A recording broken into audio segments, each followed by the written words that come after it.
She'd gone to stay with a friend that evening and then not been seen the following morning. Usually when somebody's reported missing, they're found very, very quickly.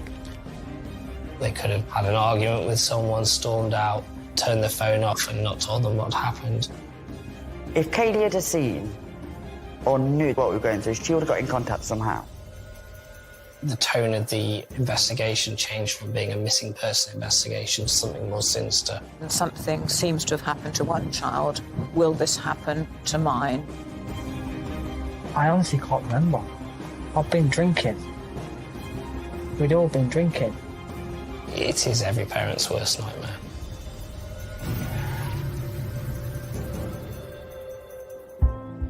Right in the centre of England lies the village of Measham. Close enough to the hustle and bustle of major cities, but surrounded by beautiful countryside. I grew up in Measham. It's a small village. You've got your little high street. It's got the butchers, the bakers, the hardware store, and everybody knows who your mum and dad is and, you know, what they do, who everyone is, really. It's a little community in that respect. It's got 2 lovely primary schools.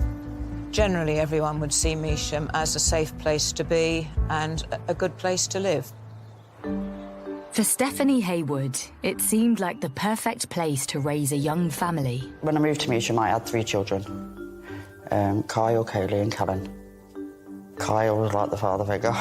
Kayleigh, she was just... she was very, very family orientated. She loved her brothers. And Callan, he was only young, so he was the baby of the family. Kayleigh was always mothering him. Being the only daughter in the family, Kayleigh was particularly close to her mum, Stephanie. I spent more time with her growing up because she was my only girl, so we did girly things together. Kayleigh was happy, bubbly, often mouthy. She'd stand her ground. She loved being at home. She was happy, so happy. Despite growing up in a happy, loving home, Kayleigh had her troubles at school. As she got older, she was quite big built and she had some issues. She was bullied. Girls would often call her nasty names. So it came to the point where she didn't want to go to school. The particular school that she was at, she was bullied on a daily basis. I tried to say, try and ignore, but it was an emotional time for her. She was, you know, she was becoming a teenager. She didn't want to get out of bed. She didn't want to leave the house. The bullying only got worse for Kayleigh, and it wasn't long before it became physical. She was spat at. She got bottles of water tipped on her. On the school bus, it was in her hair. She'd come in. She couldn't get her words out because she was crying. She said she wasn't taking it no more. And that's the point. That was the point I said no more. When it got physical, I removed her from that school. Freed from her tormentors, Kayleigh was finally able to have a fresh start and quickly made new friends. I've never seen such a happy teenager. She wasn't bullied. She thrived to go to school and be with her friends. It was lovely to see. She became friends with particularly one girl, and they was together like glue. They'd go swimming together, they would go shopping together, they would walk miles together. They were like 2 sisters. It was so nice to see them both together, so happy, so close. It was lovely. On Friday the 13th of November, just after school time had finished, Kayleigh came down and said, "Can I go and stop at my friend's house?" As of every other weekend she'd done. It wasn't anything out of the ordinary. So we agreed to let her go. She went over to her friend's house about 20 to 6 that night. Martin, her dad, took her over and dropped her at the swimming bath where her friend swims every week. Gave her a hug and a kiss and said, "I'll see you tomorrow." And that was that. The following morning, 15-year-old Kayleigh contacts mum Stephanie. Kayleigh stayed into the Saturday and she asked her mum via message whether she could stay on a bit longer. I replied, "Yes, not a problem, see you tomorrow." You know, she was a teenager. I was so glad to see her getting out there, enjoying what teenagers should do. The next day, Stephanie receives a phone call, and life for this family was about to change forever. Got up at around 10 to 9. 20 past 9, I had a phone call of Kayleigh's friend asking if Kayleigh's at home. I then replied, no, she's not at home, she should be at your house. What's going on? She said, her friend said, Kayleigh's phone has been found in Ibstock Village. It's broken. Kayleigh's friend told Stephanie that her daughter's phone had been found by a builder passing through the village. He managed to reunite that phone by looking at it with Kayleigh's friend.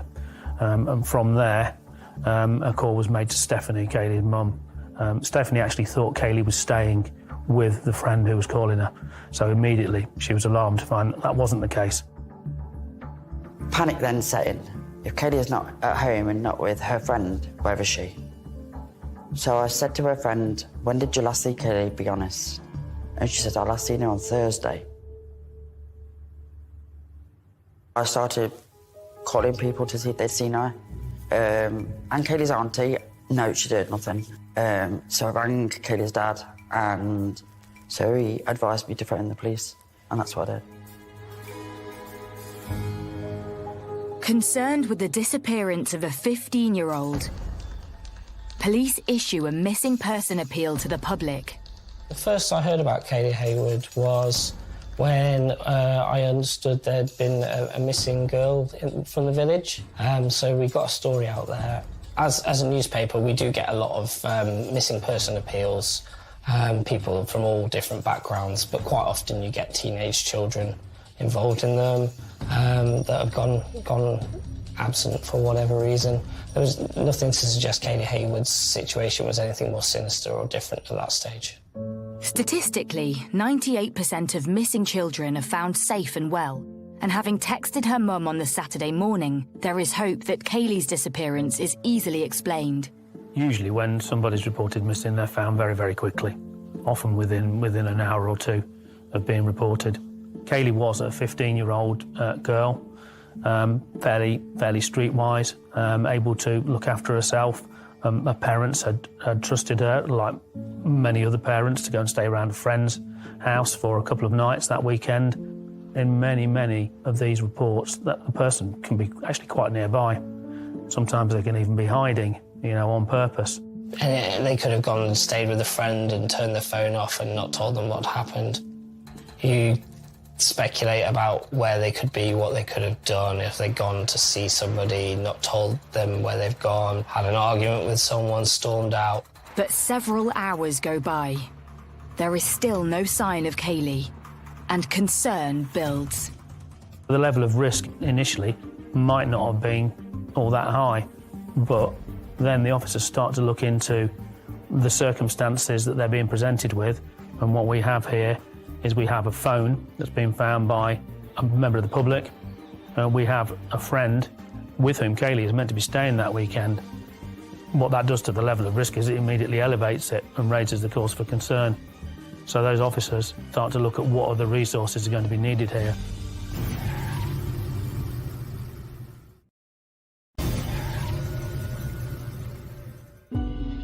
"15-year-old schoolgirl Kayleigh Haywood told family she was spending the weekend with a friend in the picturesque village of Ibstock. But when her mobile is discovered broken and her friend reveals she's not seen Kayleigh in days, concern starts to mount, and police visit Kayleigh's mum. They just kept reassuring me that we've got it covered. We've got officers out there trying to reassure me that she'll be home. I didn't know what to think. I didn't think good. If Kayleigh had seen or knew that she knew what we were going through, if she could have got home in any way, she would have got home. She would have got in contact somehow. News of Kayleigh's disappearance quickly spreads across the village. I got an urgent phone call to say that a young teenager had gone missing. My first reaction when I heard was, did I know the girl? And that was a really awful feeling to think I might have known the person and the family concerned. When I had the name, I realised, yes, I did know them. The reaction was, this is very close. Police have to explore the possibility she was running away from some personal troubles. They asked, did she leave the house? Was she upset when she left the house? Was she happy when she left the house? We told them that she was happy. She was just a normal Kayleigh. There are all sorts of reasons why they go missing for a few hours or maybe even more than a day. And they're often related to boyfriends and girlfriends, related to bullying and school and things like that. So, obviously she went missing on the Friday and it became more and more public over the weekend. It wasn't until getting into the office on the Monday that things started to sort of progress a lot faster. Things began to move a bit faster and more people were getting in contact to suggest that perhaps there was something more afoot. For Kayleigh's mum and dad, facing every parent's worst nightmare, they still hope she is just missing. But as hours of searching turn into days, the realisation something far more sinister may have happened dawns. There was a vigil held in church and people were queuing to come in. And indeed, the family came to that because, yes, everyone was hoping that she would be found alive and well. And there was a constant stream of people going through to say quiet prayers on their own and to light a candle. With every hour being crucial, the search for Kayleigh intensifies. We had upwards of 400 police trained search personnel working to a plan of how we were going to try and find Kayleigh. We had police scouring roadsides. Roads were being shut to allow police to go combing through the countryside and the verges. Included dog units. There were vehicle upon vehicle upon vehicle parked around. And I understand a drone was deployed at one point as well to help with the search. They began to speak to neighbours, retrace footsteps, check mobile phone signals. People were out in force helping to try and find her. We had people constantly coming, volunteering, people in the community wanting to do anything they could to help. Despite their search efforts, there is no sign of Kayleigh. With a couple of days starting to pass and the increased police presence, I think fears did begin to grow pretty quickly that something pretty nasty had happened. Parents were obviously concerned, as parents always are, when something seems to have happened to one child. Will this happen to mine? With a significant police presence causing a stir in the community, it isn't long before the national news descends on the quiet villages of Measham and Ibstock.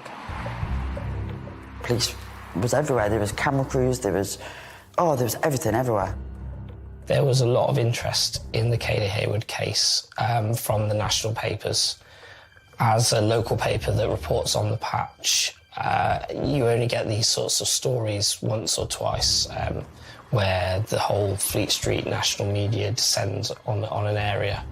Satellite vans parked up, reporters in the streets doing broadcasts, and I don't think I've ever seen that since in Measham or Ibstock.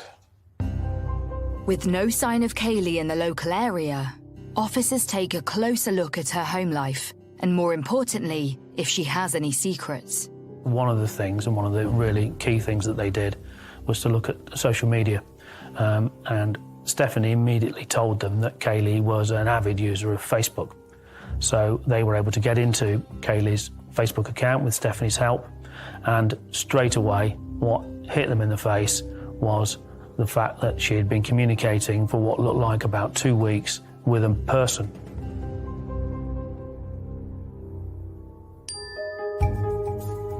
And what then became a matter of great concern was the fact that Stephanie Haywood and nobody else in the home there had any idea who this individual was.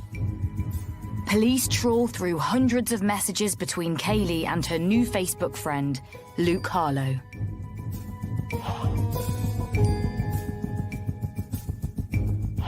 The first message was the 31st of October 2015.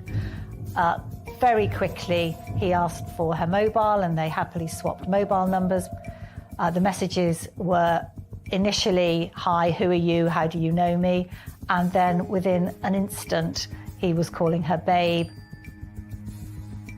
and asking her whether she had a boyfriend. She didn't. He was saying she was far too pretty not to have a boyfriend, which shows that he'd seen a photograph of her.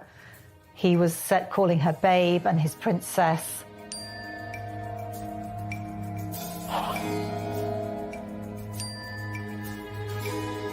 So who is Luke Harlow?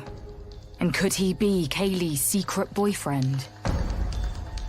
He had his own housing association property in Ibstock, so Luke Harlow was not a child, and that increases the worry and the concern about Kayleigh's well-being. But as police delve deeper into the messages, they discover something which changes the course of the investigation. And crucially, it showed that they were planning to meet up on the Friday night when Kayleigh had supposedly gone to stay with a friend. Officers immediately swarm Luke Harlow's home in Ibstock, and surprisingly, he is happy to cooperate and help police with their inquiries at the station. He was more than willing to speak to the officers. Luke Harlow is interviewed as a witness, with hopes he can help with information into Kayleigh's disappearance. How did you become friends? On Facebook. So how did that come about? I can't remember if I added her or she added me. I'm not 100% sure. But like, I've got loads of people on it, and I have a habit of accepting anyone who tries, you know what I mean, regardless of whether the name rings a bell or anything. I've got like 2,000 odd people on it. But I'm not sure whether she added me or I added her, but basically as soon as we were friends on here, we just started talking, just like, oh, hey, how are you?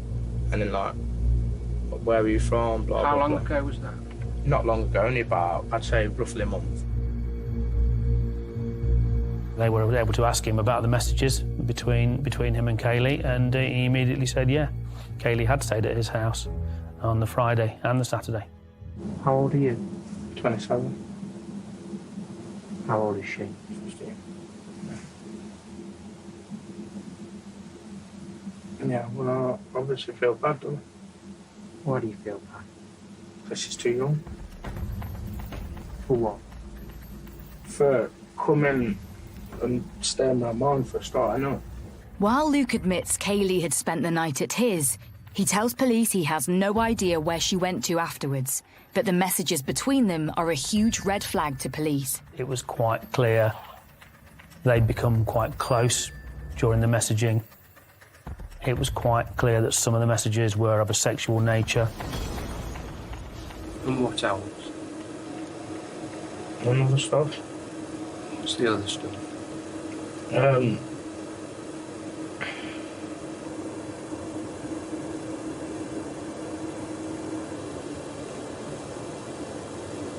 know.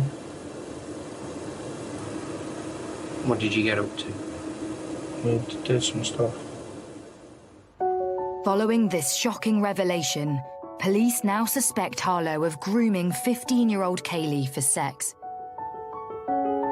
The police turned around to us and said, we believe we know where Kayleigh was and has been. My gut reaction, I cried. I didn't know what to think. I didn't know what had happened to her. Why was she where she was? Why had she lied? Why she put herself in this danger?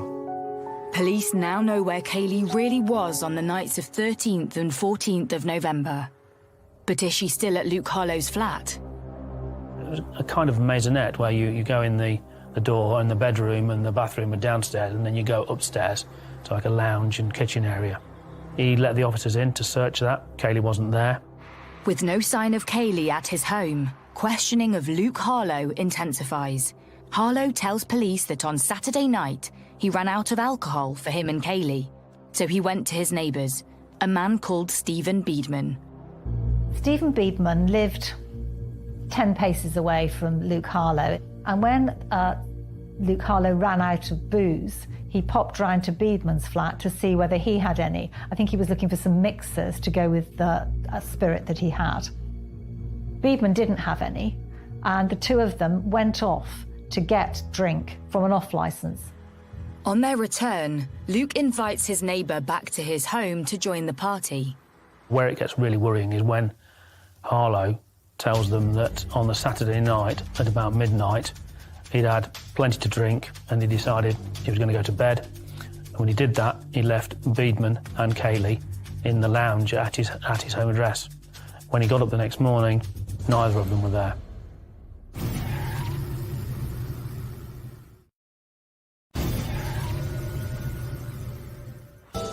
In November 2015, Leicestershire police have discovered that far from spending the weekend with a school friend, missing teen Kayleigh Haywood was at the flat of 27-year-old Luke Harlow. Harlow had contacted the 15-year-old via social media just 13 days before. But on the Saturday night, Harlow invited his friend and neighbour over, a man called Stephen Beedman. Stephen Beedman was a landscape gardener. He was known and seen to be clean and tidy. He was quite well thought of, I think, in the local area for his work. Detectives are curious as to the relationship between both men. It wasn't quite clear what the friendship related to, but they certainly drank together and the friendship seemed to be of fairly long-standing nature. Until Luke Harlow mentioned Stephen Beedman, he wasn't on the police radar. He wasn't mentioned in any of the social media messages between Kayleigh and Harlow. It's very difficult to be certain as to what happened when they got back to the flat. Luke Harlow claimed that it all had been well and he hadn't known anything about what had happened to her or his friend. With Luke maintaining he had gone to bed, leaving her with Stephen, police need to find him to see if he holds the key to the teenager's whereabouts. It was easy to find his address. It was right next door to Harlow's. The problem was Beedman wasn't at his address at that time either. He'd gone off to some place that the officers didn't know where. With the likelihood of Stephen Beedman on the run, the search for him intensifies. Detectives dealing with this matter now are getting increasingly more and more concerned for Kayleigh. Kayleigh is still missing. Stephen Beedman has still not been found. The police officers had to try and find out information from neighbours on police intelligence systems to see whether there was any trace of him. But while detectives speak to Stephen's neighbours about clues to his whereabouts, they quickly learn of some shocking information about the Saturday night. Neighbours heard banging and crashing and screaming. The banging and crashing happened 9, 10 o'clock at night. But the next person that was aware of something going on was a neighbour who looked out of his window in the very early hours of the morning. And he saw what he thought initially was a police officer restraining somebody on the path. He then realised it wasn't a police officer and thought it was a young couple having a tiff. But what he saw was the man struggling with the woman and then the woman walking off with him, arm in arm. Was this Kayleigh? And was the gentleman Stephen? Concern for the teenager mounts, and the hunt for Stephen Beedman intensifies. Police swoop on an address linked to a relative of Stephen's, and he is arrested. When they first saw Beedman, his face was all bashed about. Beedman had got 3 distinctive, fresh-looking injuries to his face. One to his forehead, one on his nose, and one on his chin. That rang alarm bells. The markings didn't look like natural defects to his face. It's an important discovery, and it's something that needs to be investigated with Stephen Beedman in custody. We don't know where Kayleigh is. We want to give you an opportunity, if you indeed know where she is, to tell us right now at the beginning of the day. No, I don't. You don't know where she is? I don't know where she is. I met her Saturday night at 8. at 7:30, 8 o'clock. And then about 4 hours. And she was that drunk, I couldn't get much conversation out of her. Beedman's account had some similarities to Harlow's, except to say that when it got to the midnight point where Harlow said he went to bed, Beedman didn't concur with that. I went round, had a few drinks and stuff, and I left about 12 o'clock. He said, no, I went home, I left the two of them there on the sofa at Harlow's house, and I went back around the corner to my place, and I've not seen Kayleigh since. With the two divergent accounts, it's clear that either one, or both of them, is not telling the truth. While detectives continue to interview Stephen, officers search his home, yet there is no sign of Kayleigh. But they soon receive a call from a member of the public. This was just an odd fenced-off area of vegetation. A dog walker's come walking along this path and just seen a bra sitting on top of the vegetation. Did not fit with the environment, and that bra was recovered. What came back was the news we just didn't want. That Kayleigh had a bra of that make, of that size, of that colour, and the bra wasn't at home. Detectives search Stephen's home for more of Kayleigh's clothing. Despite no further discoveries, officers realise Stephen may have another hiding spot. Stephen Beedman appeared to have a lockup about 8 or 10 miles away from Ibstock. So officers very quickly went to that lockup, but there was nothing suspicious in there. It was all as it should be. Officers continue to search the rest of the facility and soon discover something which changes the course of the investigation. At the site was a big skip, like an industrial waste bin. Lifted up the lid and found that most of the rubbish in there was stuff that had been placed in black bin liners. And on top of the black bin liners were two other items, a bag and a top, which looked completely out of place. They brought me some goods for me to look at to see if I believe that there was Kayleigh's. And in one of the skips there was items of Kayleigh's. Clothing in hedgerows all belonged to Kayleigh.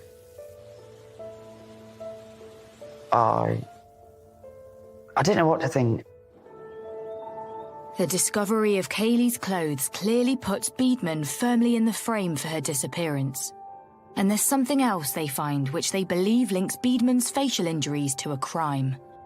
Stephen Beedman saying that he'd sustained his injuries whilst working on a farm in Belton. And what we found at the farm location was a quantity of clothing, some of which was blood-stained. This looked identical to the one Stephen Beedman was wearing on the CCTV pictures from the co-op in Ibstock on the Saturday night. Despite being confronted with the latest evidence, Stephen Beedman continues to deny any knowledge concerning the items. And more importantly, Kayleigh's whereabouts. I honestly can't remember. I've been drinking.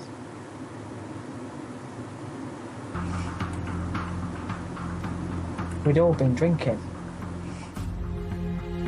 But several days into the investigation, things take a dramatic turn. On the Wednesday evening, he asked if he could speak to his appropriate adult in private. As a result of that conversation, the appropriate adult said that they could no longer perform that role because Beedman had told them that he knew where Kayleigh was. Stephen goes on to tell police that Kayleigh is hidden in an open area across the road from Sents Valley Park. So over behind me, where the row of trees are, is a disused railway line. Officers went out in the dead of night, as it happens, and some of the senior officers from the case were out searching the heavily overgrown area. In the back of your mind, you're thinking that there is a chance and that you could just find her clinging on to life and you will be able to do something about it. The officers search for hours late into the night. So we reached a point we couldn't find Kayleigh We were trying to follow the instructions Beadman was giving to the interviewing officers. It was pitch black and raining. You can't search in the dark. But the four of us stood here together and said, well, we can't go anywhere. We need to carry on until it's light. And we all agreed together that we had to do that.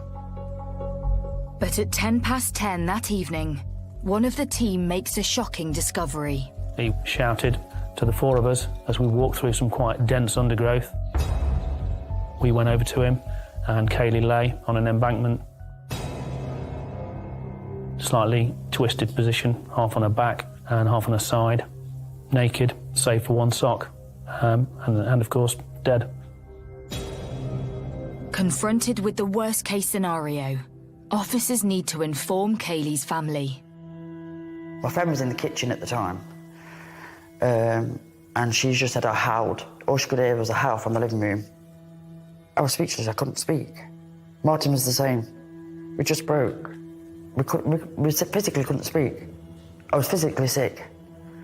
My emotions were everywhere. I didn't want to believe it. I just told everyone to get out. It was horrible. Kayleigh's parents, Stephanie and Martin, now have the daunting task of identifying their daughter. The identification was done through forensic means. The injuries to her head and her face were so horrific. They said, you're not going to be able to see Kayleigh, she's too damaged. But we can arrange for you to go and hold her hand. So that was another bang to me. We wasn't allowed to see, send her off, see her and say goodbye. They damaged her too much for us to do that.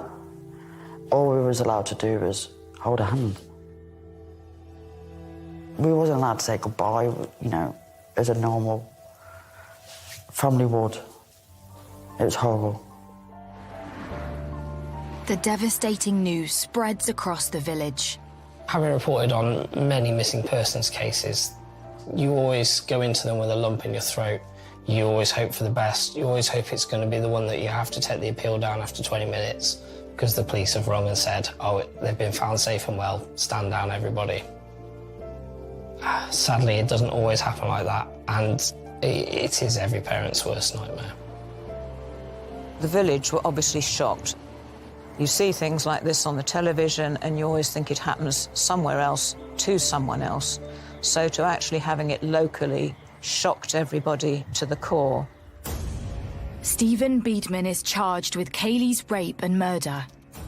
Luke Harlow is charged with grooming and 2 counts of sexual activity with a minor. But what led this 15-year-old girl to meet such a brutal end?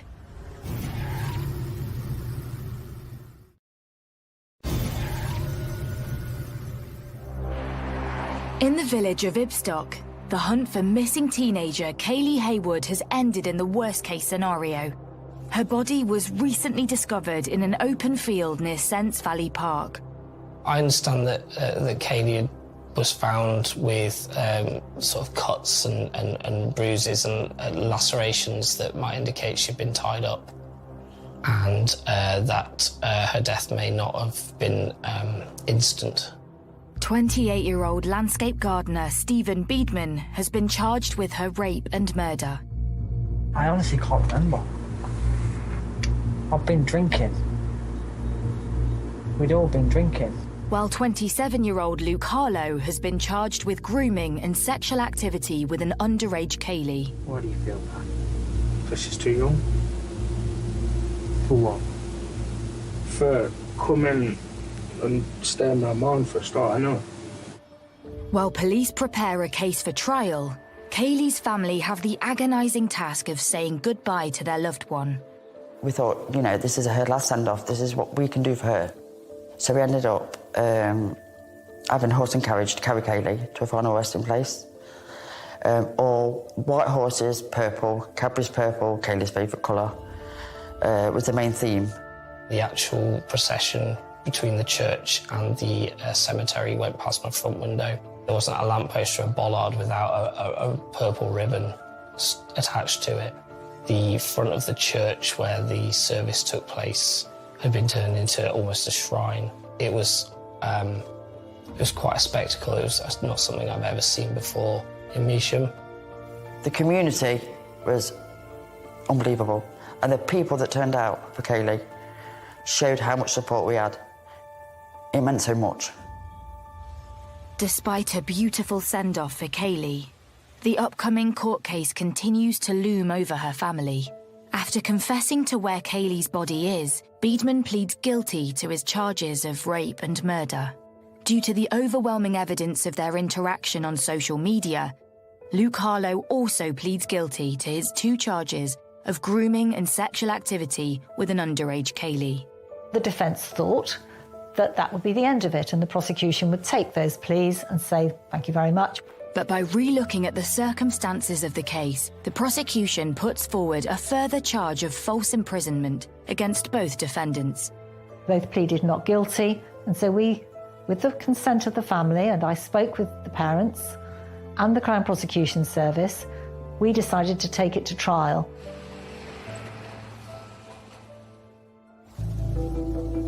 Six months after Kayleigh's funeral, and the trial begins at Nottingham Crown Court.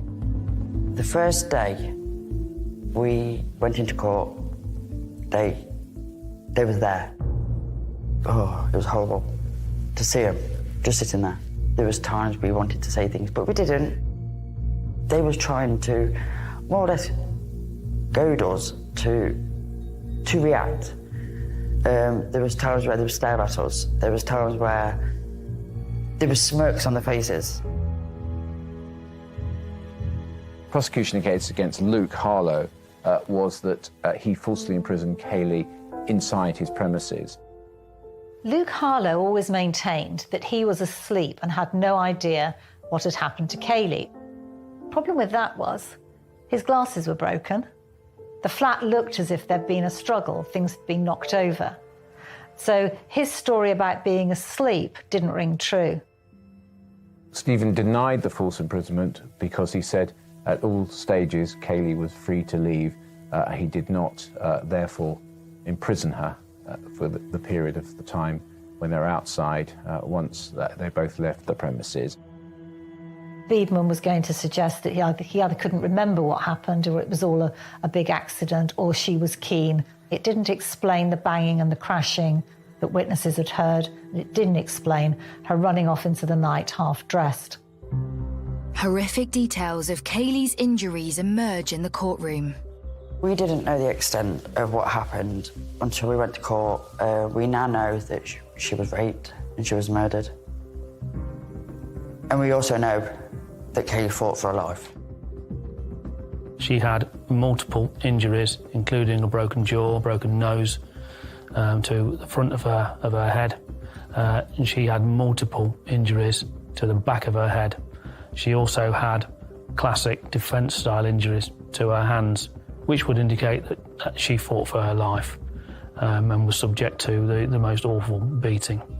After days of breaking down all their evidence to the courtroom, the prosecution pieced together the full horror of what likely occurred at Luke Harlow's flat on 14th of November 2015. And who was really responsible for her murder? We thought that once he got Kayleigh to his flat, he had Beedman over, sort of, look at me, look what I've got. And we thought that possibly Beedman wanted Kayleigh and she didn't want him. That's why there was the slamming and banging around when she wouldn't cooperate with this second man coming on the scene. And that's why they kept her there. I understand that Kayleigh was trapped inside the house, restrained, and ultimately she managed to escape after her ordeal.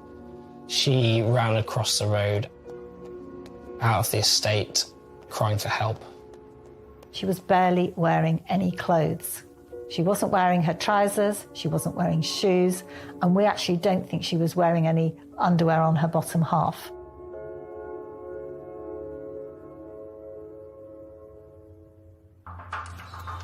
Beedman catches up with Kayleigh.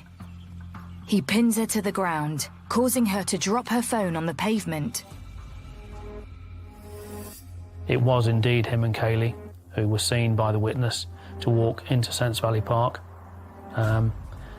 that he took her into the car park there, near to where the bra had been found, and on the gravel car park there, on the ground, he raped her. Instead of walking her back to Luke Harlow's flat or to his own flat, Beedman walked her across the busy road and into the woods opposite. It was about a mile across farmland.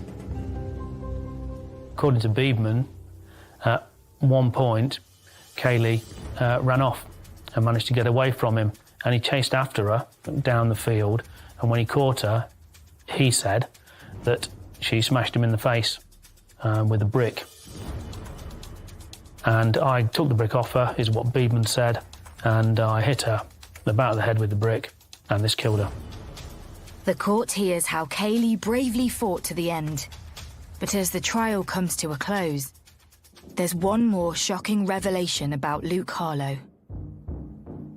He was actually charged with 2 further instances of grooming with 2 girls who lived nowhere near where he was from, and just people he'd made contact with in the same way that he made contact with Kayleigh. After a grueling 2-week trial, the jury returns its verdict.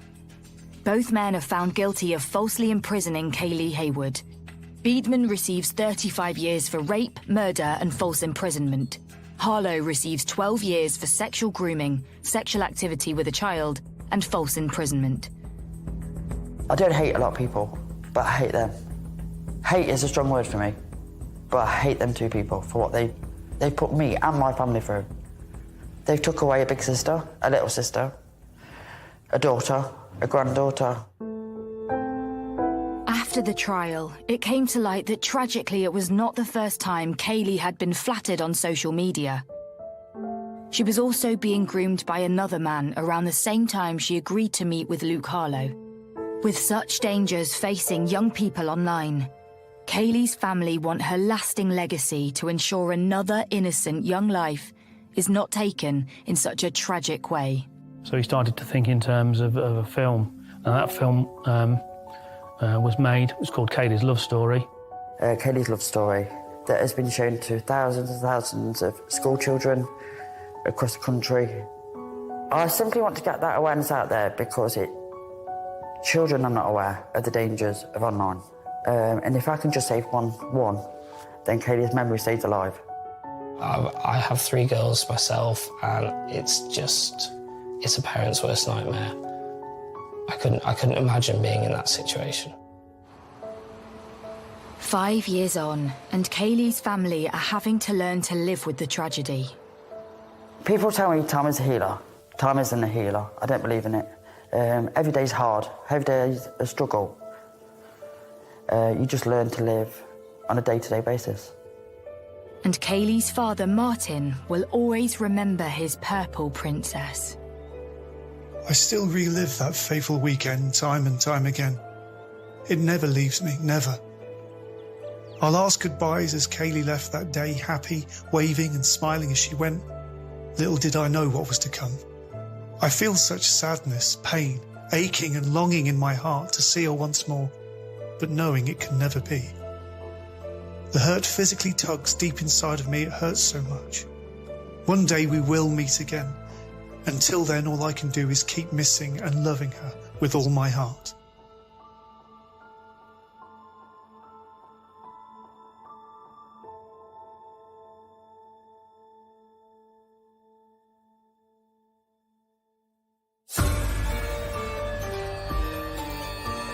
Expect shocking sights from the fast lane. Every twist, turn and crash is caught on dashcam. Friday at 9 on Sky Mix.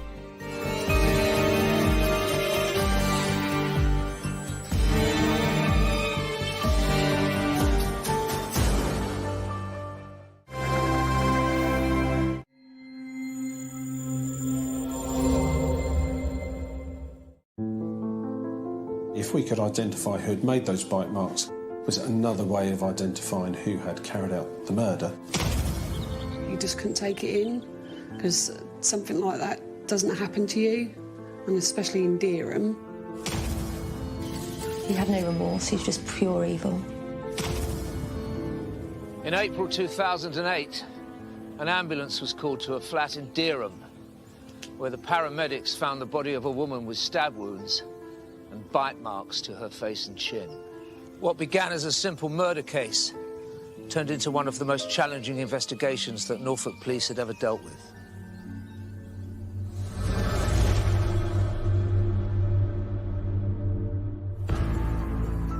Situated halfway between Norwich and King's Lynn is the town of Dereham, home to 47-year-old mother of three, Elaine Walpole. On Tuesday, the 29th of April 2008, a friend raised the alarm after not seeing Elaine for a few days. Elaine's neighbour hadn't seen Elaine since the Saturday. They used to see each other every day, and so he was concerned that she may have fallen and had some sort of medical episode in her flat, and called an ambulance.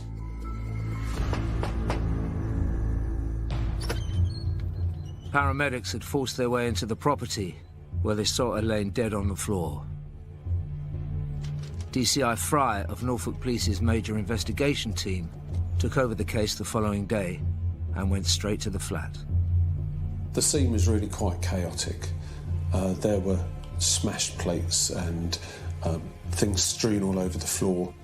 Some of the contents of drawers that had been pulled out and the fronts broken off. It was really very untidy. DCI Fry needed to quickly establish what had gone on. It was a case of door-to-door inquiries. Intelligence needed to be gathered around what we knew about Elaine, what we knew about any of her family and friends. Anything that had been happening in that particular area of Dereham. Had there been a spate of burglaries going on that she might have disturbed someone? Just a general gathering of intelligence that may assist the inquiry. While police were making inquiries, the forensic team at the crime scene were building up a picture of events leading up to Elaine's murder. The state of the crime scene, to me, does suggest that there was some sort of altercation, fight, argument. But it does seem to go beyond what would have occurred just as a result of a struggle. The whole thing really seems to speak of somebody who was very angry, maybe seeking to intimidate and dominate, and really maybe demonstrate power and control. The residents of peaceful and picturesque Dereham were oblivious to what had happened. Dereham is a good place to live. It's at the very heart of one of the loveliest counties in the country, Norfolk. So it's surrounded by beautiful countryside. And it's a place where you can get to know people and be known. Dereham's a fairly tight-knit community. Everybody gets on with everybody, I think. Quite a lot of us know what everybody else is doing. Not always for the good. But generally, yeah, it's a pretty good community spirit around Dereham. People look after each other. Police quickly established that Elaine had family living locally. Unfortunately, they were about to receive some devastating news. I was at home with my children when I got a phone call to say my mum had died. It didn't seem real.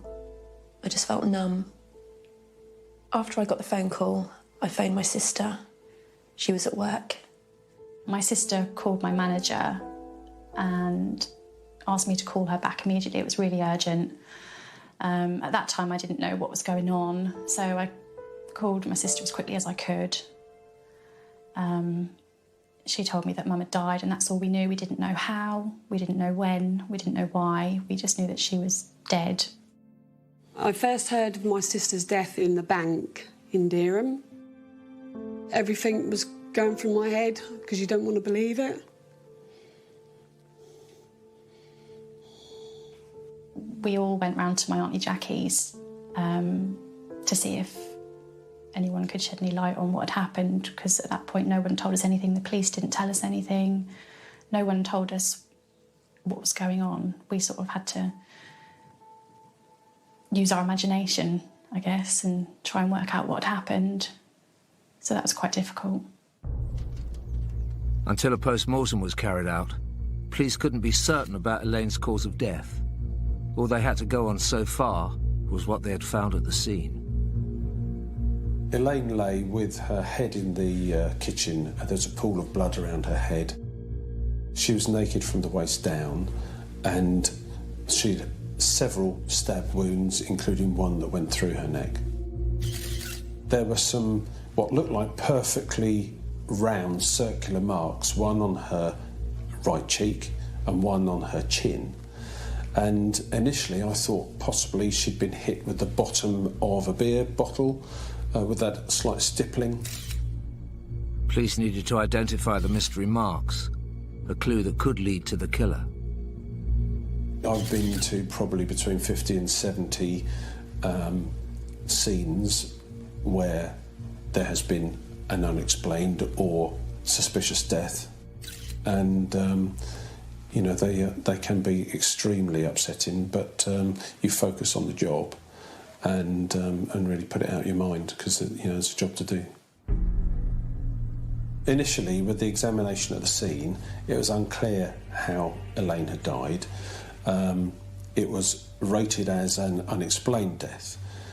The following morning, when the post-mortem examination results came through, which showed that she had 3 stab wounds and about 50 other injuries, including the 2 unexplained injuries on her cheek and her chin, I upgraded it to suspicious death. Suspicious death was a term police used for probable murder. It was time to share this news with her family. When we found out that my mum had been stabbed, me and my family, we just couldn't believe it. We were shocked. Couldn't believe it at all. Devastated, shocked. I was just unreal, really. You just couldn't take it in, because something like that doesn't happen to you, and especially in Dereham. You know, we were just, totally in shock. The investigation team needed to look further into evidence found at the crime scene for clues that would lead them to Elaine's killer. A knife was found on an arm of the sofa near to where Elaine lay that was identified as the knife that had been used to stab her. There was a broken bottle on the floor in the lounge that revealed a fingerprint. There were some boxer shorts still on the floor there, and a receipt from where she'd been to the shop the previous Saturday. That led to an inquiry to go and find out what she'd bought. And then that shop had CCTV, so we looked at securing that CCTV and looking through that to see if she was with anyone or if there was anything of value to be gained from there. Accessing the shop's CCTV footage and identifying the fingerprint would take a while, so the police looked further into Elaine's life. Elaine had a son and 2 daughters. All of them lived in the Dereham area. Clearly a close bond between them, and she obviously looked forward to their visits. Elaine was born in Hackney in London in 1960 and moved to Dereham aged 19 in the late 70s. She got told she couldn't have children, but later on she found out that she was due to have twins, and obviously she was ecstatic, really. You know, we was all happy for her. And then she had twin girls, and then she went on to have a little boy. I used to go and visit my mum every Friday with my nan and my children, and on the Friday before she died, she was laughing around with the children, dancing and singing with them. My mum was quite a private person. She didn't have many friends. One of her friends was her neighbour, and he used to visit her as well. Essentially, she lived quite an isolated life. Her family visited her regularly, and she had a routine of going to the shop every day and then returning home and spending most of the day on her own or in the company of a neighbour or whatever in her own flat. It was clear to police that the person who saw Elaine most regularly was the neighbour that had reported her missing. When we first found out what had happened to Mum, we all assumed it was her neighbour because she'd had run-ins with him in the past. So we all automatically assumed it was him. A planned arrest was made on the neighbour to try to either eliminate him from the investigation or see whether he was actually responsible. That gave the opportunity to do a proper search of his flat, recover his clothing to see if there was any transfer of bodily fluids. Having arrested the neighbour, he was interviewed and he was able to give an account of his movements from the last sighting of Elaine right through till the Tuesday, which we followed up on. And it was clear within a few hours that it was unlikely that he was actually involved in her murder, and therefore he was bailed so that we could focus our resources elsewhere. One day into the inquiry, it was clear that Elaine Warpole's neighbour was innocent, leaving the police with no suspects. Without a concrete lead, finding her killer was some way off.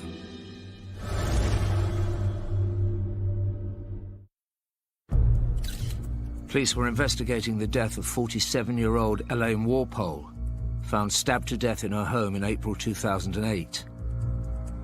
They believed it was murder, and news of the crime had spread in the normally safe town of Dereham. The time of Elaine's murder, I was running a pub just up the road, just a few minutes walk away from the flats that she was killed in. It was a big shock to everybody. Things like that don't seem to happen around here. It was a shock. Dereham is a very low crime area. There's no doubt about that. The statistics prove it. And so when something like this happens, we can't come to terms with it very easily, and there's this element of unknown and what's happened and just basic shock. That was on the news, in the paper, on the radio. Everywhere you sort of went, there was everybody talking about it, so you couldn't really keep it private. I used to hold my head down sometimes in town when I went in town, because I thought, oh God, who's looking at me now? Because I felt like everybody was looking at you. The police were waiting on forensic tests from the crime scene, and before long, results started to filter through. After 2 days, the fingerprint from the bottle in the lounge was identified, and it was shown to be that from a young man called Juvenile Ferreira. Records stated that Juvenile Ferreira was a 16-year-old boy from the Gambia. The problem was the fingerprint was on a bottle, which is a movable item, and therefore, conceivably, he may have been into a shop, picked a bottle up, put it back down again, then Elaine gone in later, selected the bottle and taken it back to her flat. So the fact that his fingerprint was in her flat was interesting, but the fact that it was on a movable item meant that I couldn't call him a suspect at that stage.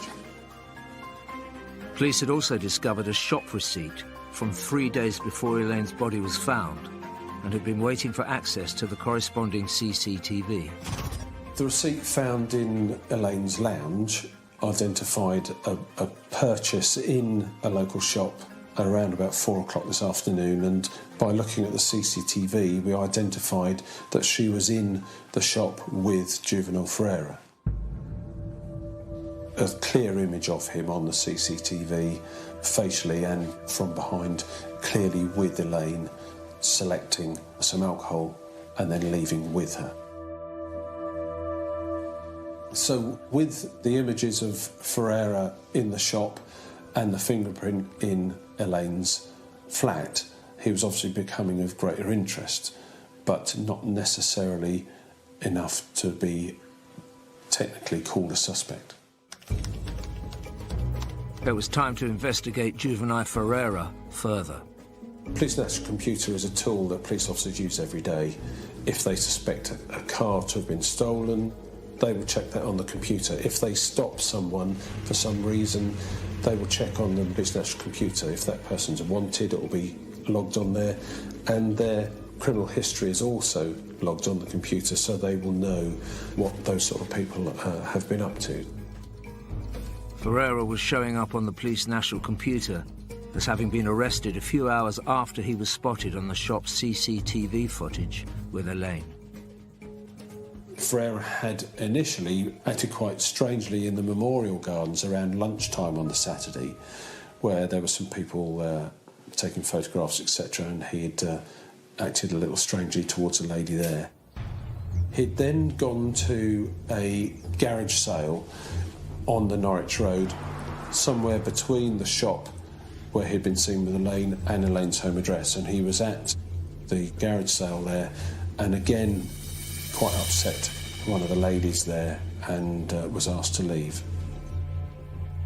Also around that time, it would appear that he met up with a young lad on a nearby road, asked to borrow his bicycle and rode off on it. That bicycle was found in Elaine's flat. After stealing the bike, Juvenile Ferreira was spotted at around 4 p.m. on the CCTV with Elaine, and he continued to cause disturbances in Dereham that evening. He went into the centre of town, where his behaviour became quite odd. He was leering through a window at a young girl there. He lay on the bonnet of a car and was acting very strangely. Several different young couples were concerned at the way he was behaving. And then he went into a supermarket, grabbed, I think, a bottle of wine and ran out of the supermarket. And it was as he was running away, he was rugby tackled to the ground by a member of the public who happened to be someone from a nearby army base. The police arrested Ferreira and took him to the police station, where he was found to be really quite inebriated, unfit for interview, and so he was searched and put into a cell overnight. He was found to have no underwear on, but he was basically laid down for the night to sober up, and then he was interviewed the following morning about the theft from the supermarket and his conduct in the centre of Dereham. Before Ferreira's release, Ferreira's fingerprints and DNA were taken. 2 days later, Elaine's dead body had been found. At that point, we didn't know exactly when Elaine had died.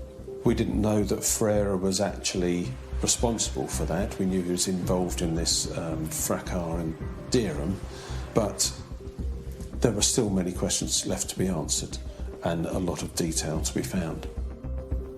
Police now knew Ferreira had been acting strangely around the time of Elaine's murder, and that he was one of the last people to have seen her alive. But they needed more concrete evidence. The next big step forward was a DNA hit.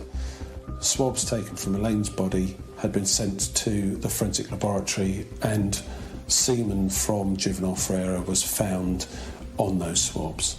A clear link between the incident and Juvenile Ferreira, and he was now a suspect. Elaine and Ferreira were from different walks of life, but the bodily fluids indicated she'd had sexual contact with this 16-year-old boy. It was the evidence the police had been waiting for. So now we had DNA from Ferreira on Elaine, and putting that together with the fingerprint, the CCTV image of her with him, he became the main suspect, and he was put on the police national computer as a wanted person. Juvenile Ferreira's elevated status meant that all UK police forces were on red alert, ready to seize him should they come into contact with him. Almost simultaneously to the DNA hit coming through, we received a phone call from Hertfordshire Police.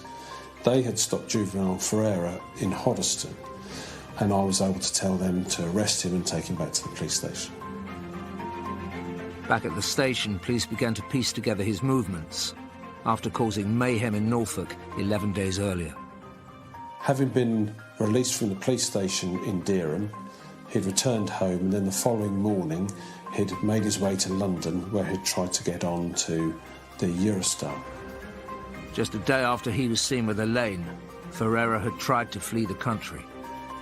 He wasn't allowed to get on because his papers only allowed him entry to the UK and not to the Eurozone as a whole. And he then made his way to Hoddesdon in Hertfordshire. In Hertfordshire, Ferreira had shoplifted, got into fights and robbed people, revealing a picture of a youth out of control. He had been in and out of police custody, beginning on Saturday the 26th of April, the day of Elaine Walpole's suspected murder. Finally, the net was closing in on the police's prime suspect in Elaine Walpole's horrific murder. In Norfolk, all the evidence in Elaine Walpole's murder was pointed to one man, and the police were desperate to talk to him. Elaine had been found naked from the waist down, with multiple injuries, and juvenile Ferreira, aged 16, was the young man police had arrested for her murder, but not yet charged. Following Ferreira's arrest, I arranged for a search of his home address to be carried out, and in his bedroom, several items that linked him to Elaine's murder were found. A purse belonging to Elaine was found there, a SIM card and a phone, and there was a pair of boots with a blood stain on it. And that was later found to be Elaine's blood. He was represented in the interviews and basically said very little. I remember the interviewing sergeant saying to me that he was very surprised Ferreira seemed a lot older. But we carried on with the interviews, he said very little, and then gradually as we gathered all the different evidence together, the property found, there was his DNA, I was in a position to approach the CPS and ask to charge him with murder. The CPS agreed, and on the 10th of May 2008, 11 days after Elaine Walpole's body had been found, Juvenile Ferreira was charged. Juvenile Ferreira was charged with murder, but as a juvenile, he had to be treated differently. He was kept in a different prison, and if convicted, would be subject to different term of imprisonment. Roughly a third of that he'd be expected as an adult. Well, when we got told by the police that they'd caught someone, obviously we were, I don't know, we were sort of like, your mind's all over the place, because obviously you're happy that someone's been caught, but obviously we wanted to know who it was and why. So obviously it was all in sort of like mixed emotions, really. Ferreira was held on remand at Feltham Young Offenders Institute while police continued investigating him, discovering that he'd moved to Durham from the Gambia in 2007. But confirming Ferreira's age was proving to be difficult. We still had our suspicions that Ferreira was older than he was actually saying. Inquiries in the Gambia with the Attorney General indicated that travel documents could be obtained just by saying what your date of birth is without any evidence, and therefore they weren't a real true reflection of someone's date of birth. Ferreira's mother, who had moved to England, wanted to take him from the Gambia back to England, and therefore had applied for his travel documents stating a date of birth that made him at that time under 16 and a dependent. The Attorney General on my behalf made inquiries at the school where Ferreira had been and obtained his school certificate, but because he'd moved from Guinea-Bissau, where he was born, to the Gambia, we couldn't be absolutely sure when he'd started his school, and therefore that wasn't evidence of his birth and his age. Not being able to clarify Ferreira's age was a blow, but the police still had work to do in preparation for the trial, so focused on his relationship with Elaine. We wanted to know how Ferreira met Elaine, how well he knew her, and from inquiries it appeared that Ferreira was refused to purchase either alcohol or cigarettes in the shop and had gone outside and then asked Elaine to buy something for him, then returned into the shop and then walked away from the shop in the direction of her home address with her. As far as we know, that was the first time he had met Elaine. Ferreira's semen was found on Elaine's dead body, pointing to sexual contact between them. But to add sexual assault to the existing murder charge, DCI Fryer had to disprove consensual sex. Police needed to find out more about Elaine's personal life, and they returned to the family. Elaine would always tell you stuff. Even if you didn't want to know about it, she'd soon tell you about things. So, yeah, she'd definitely tell you if she had a boyfriend. I'd never heard of him. She'd never mentioned him to any of us, so we were very shocked that she would be involved with someone so young. We didn't know anything about him or why they would even come to be acquaintances in the first place. As far as her family were concerned, Elaine wasn't in a relationship with anyone at the time of her death, let alone a random 16-year-old boy. The suggestion was upsetting, and more distressing was that they still hadn't been able to lay Elaine to rest. One thing that the family found very difficult to deal with was the delay in being able to hold Elaine's funeral. The problem is that we hold our post-mortem as soon as we can, but the defence have the right to hold their own post-mortem so that they can check the evidence that we've obtained. And therefore we have to have caught someone, charged them, and then given the defence the opportunity to carry out their own post-mortem. And in this case, the defence delayed and the post-mortem wasn't carried out for several months. Having the funeral after 4 months was obviously a huge weight had lifted off our shoulders, that we were able to have the funeral. But we knew that the trial was coming up, so we still had that to deal with. So we were still all really anxious and worried about the outcome of the trial. Unfortunately for Elaine's family, a new development at Feltham Young Offenders Institute suggested Ferreira wasn't going down without a fight. Whilst we were preparing the case, we were contacted by the prison where Ferreira was being kept, and we were told that he had written on the wall of his cell, "I didn't kill her, she was my girlfriend, for goodness sake, I'm only a kid." This gave an indication of the defence that Ferreira may be putting forward at court, that he knew Elaine, that she was his girlfriend, and it's quite common for people to remain sort of denying the offence right through the system. Graffiti, more commonly, is a way in which individuals make a statement about themselves to the world. It's how they want to be seen. Now, that might have a tactical element in that he's trying to influence people's views of his culpability, but it could be that he's trying to convince himself, because some sexual murderers don't like admitting even to themselves what they've done.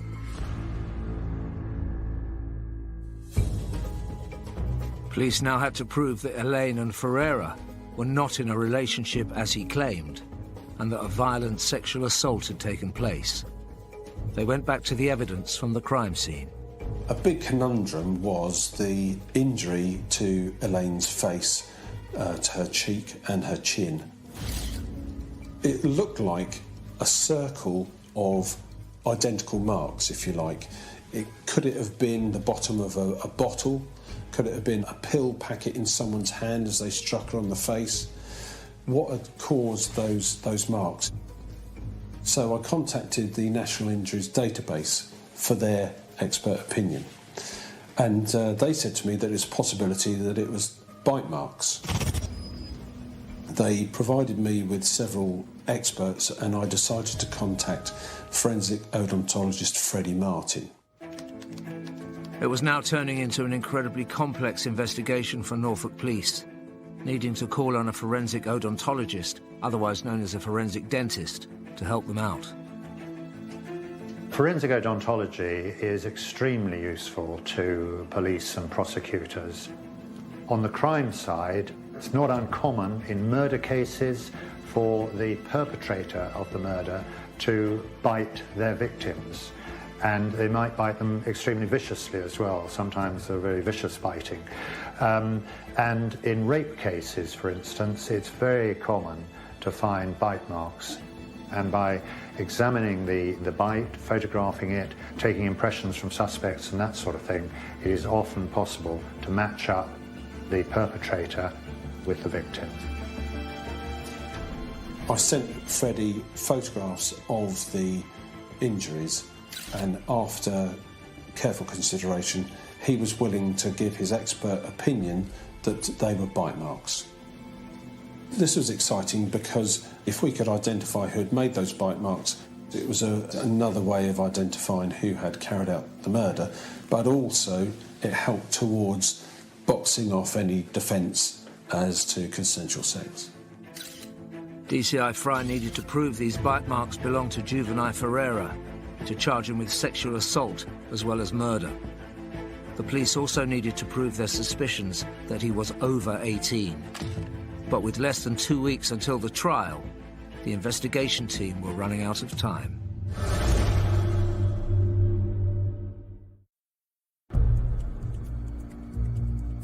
Police in Dereham had been investigating the death of Elaine Walpole, stabbed to death in her Norfolk home in 2008. They had charged 16-year-old juvenile Ferreira with murder and were keen to add a sexual assault charge after his DNA was found on her body. So the swabs from Elaine's body were sent as a priority, and other exhibits followed later on.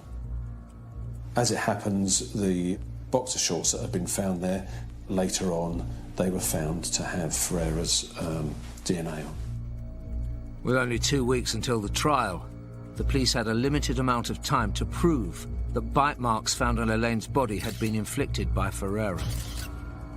In order to prove that he had created the bites, we would need teeth impressions, and the problem with that is that they're classed as intimate samples and they can't be taken other than with the consent of the person.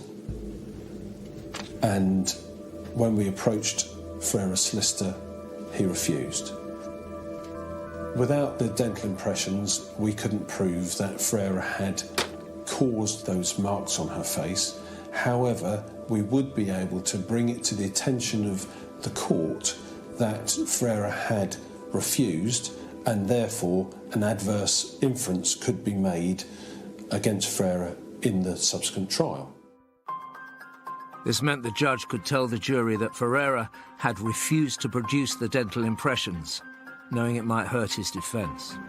The solicitor rang CPS on the Thursday before the trial and said that they would give permission, clearly in order to stop any adverse inference being made. The police had just 1 working day before the trial to get the evidence they needed from juvenile Ferreira. I rang the odontologist and he said that he'd get onto it straight away. He went to the prison the next day, obtained the teeth impressions, worked on them over the weekend, and by the Monday he had positive proof that the bite marks were made by juvenile Ferreira biting Elaine on her face and on her chin. The new evidence meant that 16-year-old juvenile Ferreira stood trial charged with both the murder and rape of Elaine Walpole, with the police confident she had never had consensual sex with him.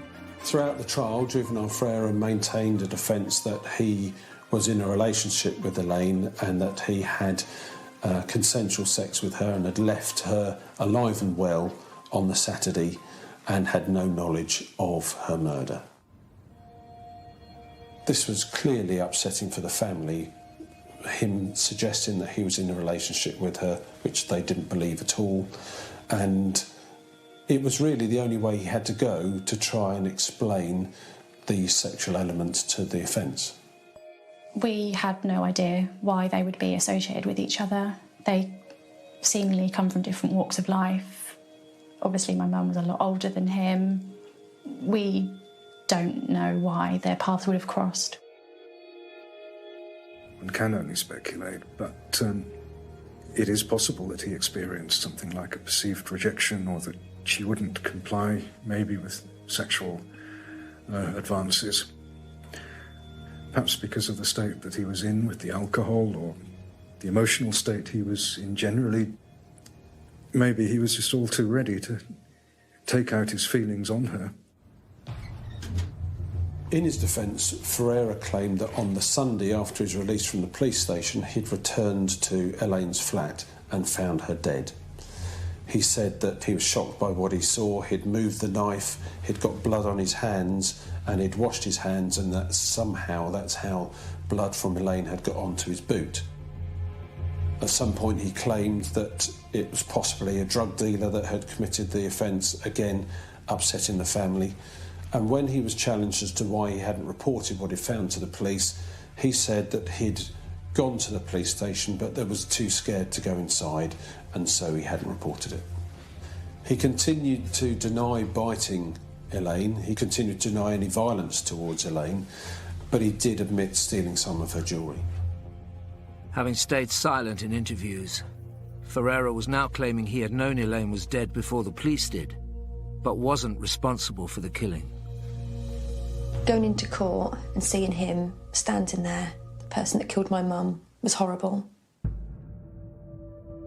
I made eye contact with him and he stared me out. He had no remorse, he was just pure evil. DCI Fryer felt the prosecution had a strong case against Ferreira, with CCTV, fingerprints and DNA evidence, plus the forensic dentist who took the stand. Freddie Martin was obviously a key witness, and he came along to provide the evidence that Ferreira had caused the bites on her face. And as we waited outside court, I spoke to Freddie about our problems identifying a real age for Ferreira, and I said to him, it's a pity you can't age someone by their teeth like you can a horse. And Freddie turned to me and said, well, you can. When you're trying to prove that somebody's over the age of 18, or whether they're under the age of 18, then it is the third molar tooth, the wisdom tooth, that is the one that's going to give you that essential bit of information. You would expect that tooth to start to erupt into the mouth about 16, and 3 years later you would expect the root of that tooth to be fully formed. This new information was an important breakthrough. If Ferreira had fully formed wisdom teeth, he would be at least 19 years old. But the prosecution and the defence had already given evidence, and the jury were now ready with their verdict. On the 15th of December 2008, Ferreira was found guilty by a unanimous verdict. He was convicted of the murder and rape of Elaine Walpole. When he'd been found guilty, it felt like a weight had been lifted off our shoulders, and finally my mum could have some peace. It was at this point, if he had been sentenced as a juvenile, he would have got a third of the sentence that he would as an adult. And this was the point where we approached the judge through the barrister to ask for more time to prove Ferreira's true age. A conviction for murder and rape would have meant just 8 years in prison if Ferreira was sentenced as a juvenile. After the guilty verdict, we then got told that it would be adjourned until further investigation on his age, and we were relieved that they were actually going to sort out his age and so that he would get the sentence he deserved. As x-rays of Ferreira's teeth had recently been taken to prove he'd bitten Elaine, the police already had the medical records they needed to analyse.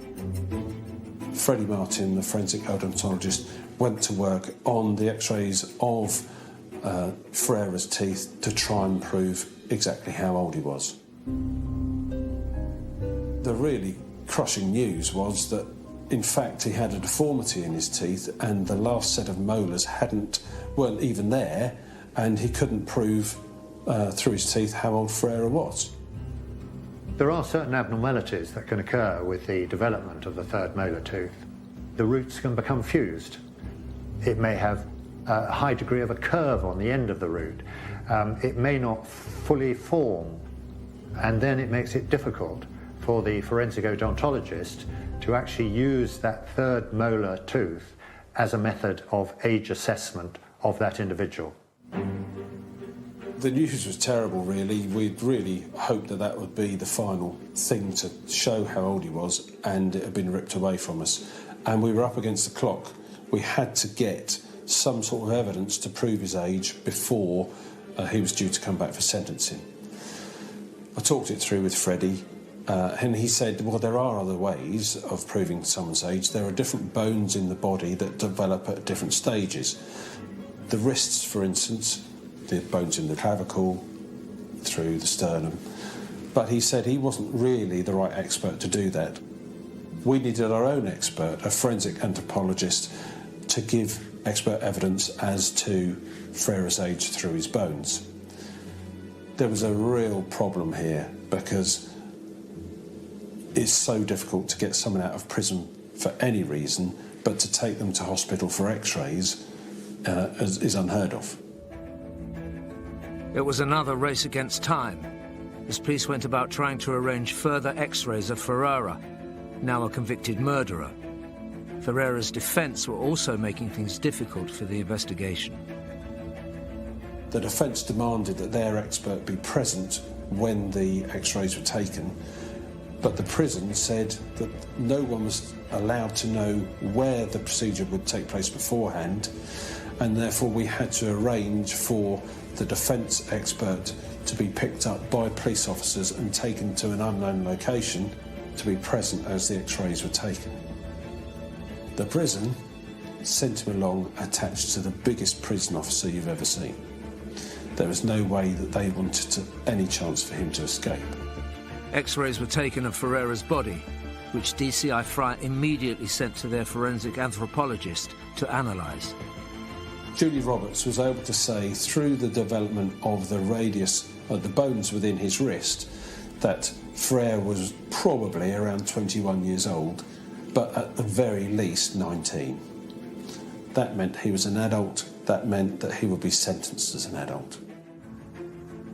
On the 27th of March 2009, after an 11-month investigation, juvenile Ferreira went back to court and was sentenced, as an adult, to 22 years imprisonment, roughly 3 times what he would have got as a juvenile. This was excellent news. Every time we thought that we were getting somewhere, there'd be another block put in the way, and it was a long journey, but this was the end of the road, and we were able to achieve exactly what we set out for. The police were amazing. They went above and beyond what we ever thought they would do to secure a long sentence for us. I think everyone was just relieved that after so long, we'd finally gotten justice for Mum. Although it won't bring her back, we are happy with the sentencing, and we can just try and move on and obviously never forget her and what happened, but we can... It still doesn't seem real that my mum's not here anymore. It's just like a nightmare, really. You never think it's going to happen to you as a family, but it's happened to us. She's too young. She shouldn't be there. She should be here. She should be here with us. And we all have a miss her. Thanks to Norfolk Police's dedication to the pursuit of justice, juvenile Ferreira started a full and just sentence for the murder of mother and grandmother Elaine Walpole that would keep him in jail until what the police believe will be well into his 40s. Beware the shadows. Who knows what danger lurks? Take the darkest fairy tale and bring it into modern times. Weeknights at 10 on Sky Mix. Grimm.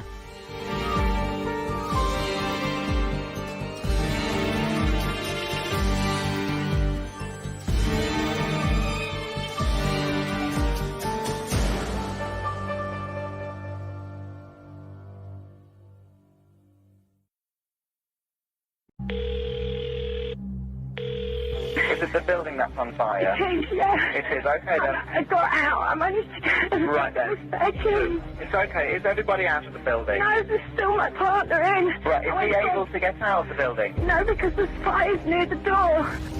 When the call came in, it seemed an unlikely town and an unlikely venue for this sort of thing to happen.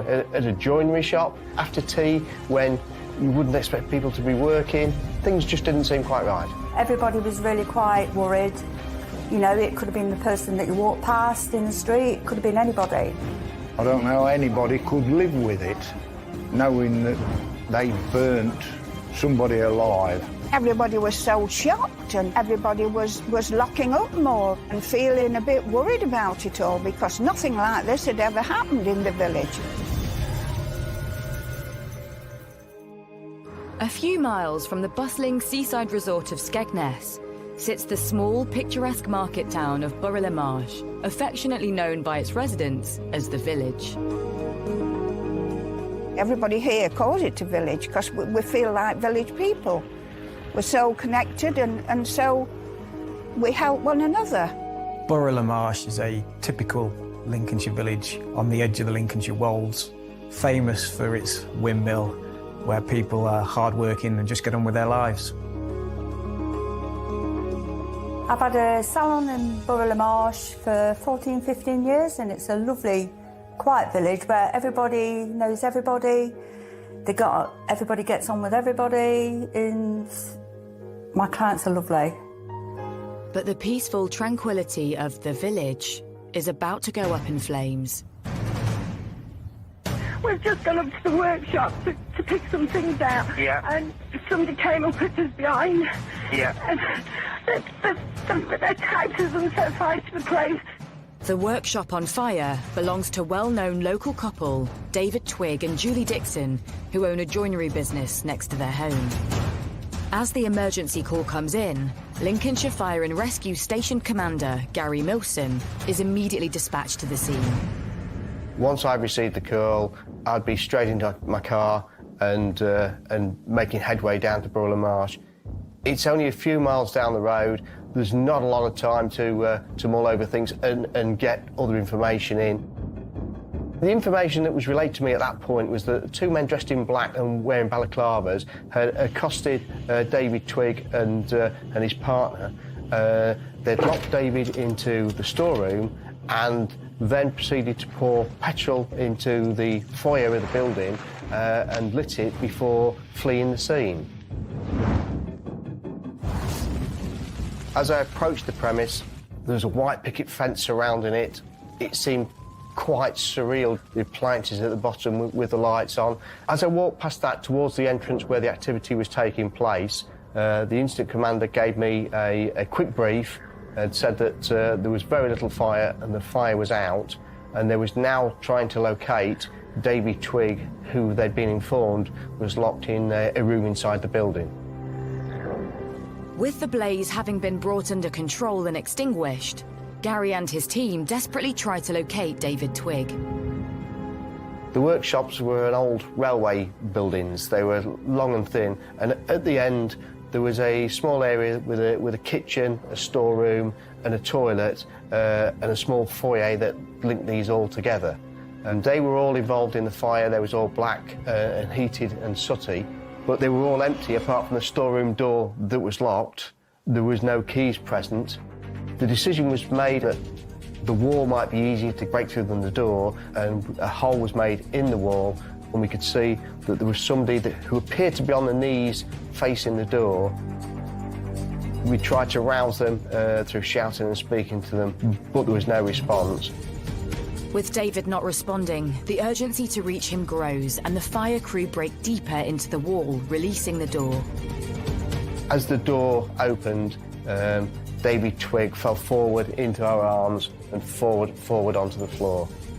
The crews immediately turned him over and began resuscitation. We had an ambulance already in attendance and the paramedics were very quickly there, and we assisted the paramedics in placing him into the ambulance where they could work on him further.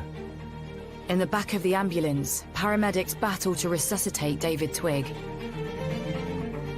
The time frame from the call to us getting David out of the cupboard may have been around about 10 to 15 minutes, and then we worked on him for probably another 15-20 minutes after that before the paramedics decided to call time and pronounce him dead. With David dead, the situation immediately changes.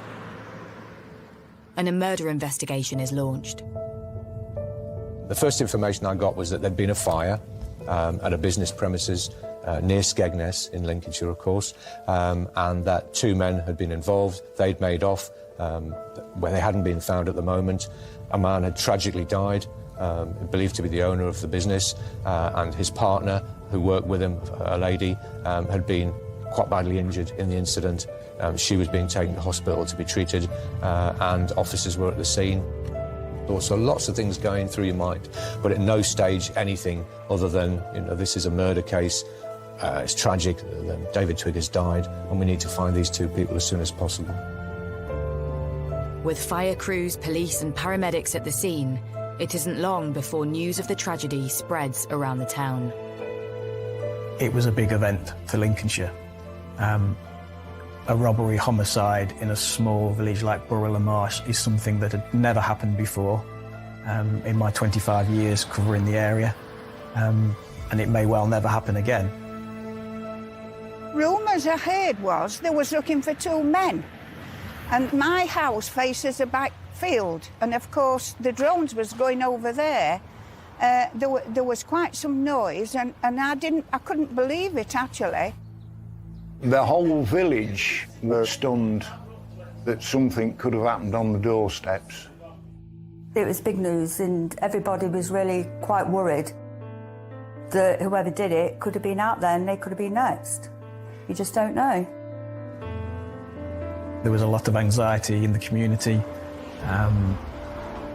Borough-le-Marsh is a long way from the nearest police station, a long way sometimes from the nearest police officer, and local people were obviously very concerned that they may be the victim of a similar burglary.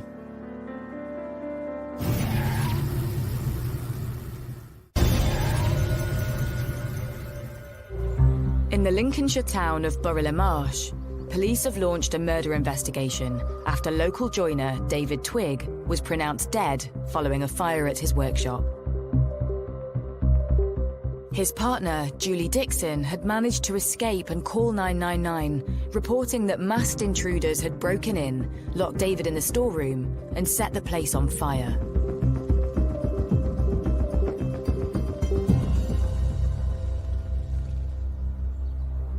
The impact on the local community after this happened was immense. It's the only way I can describe it. I was clearly getting phone calls. The local community officers were being stopped in the street. People were going to the police station.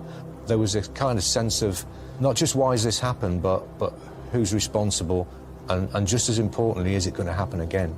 Is somebody else going to be, you know, the target of these two individuals? And nobody could think of a reason why David and Julie would be targeted. David Twigg was an only son. He grew up in the area. His parents remained in the area. He was a master joiner, very popular and a hard-working man in the local area. He was also a very big man, well over 6 feet tall and 19 stone, but he was a presence in the community. David met Julie in 1996 when she was going through a divorce. The pair quickly moved in together. They remained together for 15 years. They came across as a typical middle-aged couple. In Borough-le-Marsh, David and Julie were seen as a team. David was the carpenter, the joiner at the business, and Julie was doing the finance and the accounts for the business. Outside of joinery, David soon discovered a new hobby, stock car racing, which opened up a whole new social circle for him and Julie, with professional racer John Mickle and his wife Lisa. So from that very first race meeting, really kind of just kicked it off. We enjoyed each other's company. They wanted to come to every single race meeting. They wanted to be involved. And David soon found a way to combine work with his newfound love when he set up a sideline alongside his joinery company. As David's business grew, he was quite happy to sponsor the motor racing team. That was one of his passions, and so they undertook that deal, which was several £1,000s. Julie and David were keen to promote this new kitchen bits and bobs business, which is an online business that they were trying to get off the ground. I think they felt that probably some branding on the race cars, and then obviously we can promote it through social media as well. The sponsorship proved very successful. David particularly got on very well with the racing team, and they were invited over to America to watch the team racing, and all seemed well. It was a very happy relationship, and he got on very well with them. I think from the beam on his face when we first, agreed at Liddon Hill, he just seemed incredibly proud. He seemed very smiley, You could tell he was passionate about his business, and this was something that he felt was going to enhance the people that would see his work. The friendship between the two couples started to grow stronger. I think from the very first time we met them, I really, really liked what they brought to the team and, you know, the energy, and we call it a race family, and it just felt like they were going to become part of our race family. Julie wanted to be hands-on with me in the kitchen, while David was very quick to throw himself into the deep end with John on the mechanic side as well. They just got stuck in. It wasn't just about the racing anymore. They started to get quite involved. She wanted to be involved in the family life that we had as well. She would buy presents for my children, who were aged 4 and 7 then. You know, they looked fondly upon her and David as well. So they became family friends. And it was Lisa Julie turned to in the aftermath of the tragedy of David's death. The very first time I heard about David was on Monday morning. I had a phone call somewhere between 7 and 7:30 in the morning from Julie. She basically was hysterical. She was shouting down the phone, "He's dead, he's dead." And I really didn't have a clue what she was even talking about. I didn't know who's dead. I said, "Julie, who's dead?" She said, David's dead. And I then tried to get some more information. You know, what's happened? She said, a fire. So none of her sentences were very long. It was just words being thrown out at me. I said, a fire? What, there's a house fire? She said, no, workshop, fire, masked men, attacked. From that phone call, I immediately knew I had to go and visit her straight away. I knew it would be a long journey up to Lincolnshire, probably 4 hours. I just grabbed my purse, my keys, and left. So the 4 hours going there was, it's a very weird and surreal situation. You keep thinking, you know, has this really happened? Is this some kind of, you know, is this true? Is it real? I just can't get my head around it. It's an awful lot of information. Hearing her so upset on the phone, and those words, he's dead, they just kept playing and playing in my head. When Lisa arrives at Julie's parents' house, she finds Julie in a state of shock. Julie was sitting and rocking in a chair. I was absolutely taken back when I first saw her because she had burns on her face. She told me that her and David, on the Sunday, had gone down to the yard, which is just a short stroll from the house, to lock up. That's all they were doing. They were going to lock up. She said that she had asked David to go into the storeroom to get a light bulb. And these two men wearing balaclavas, dressed in black and hoodies, had come into the barn, had locked David in the cupboard, and then had grabbed her. And that they had tried and forced her towards this circular saw.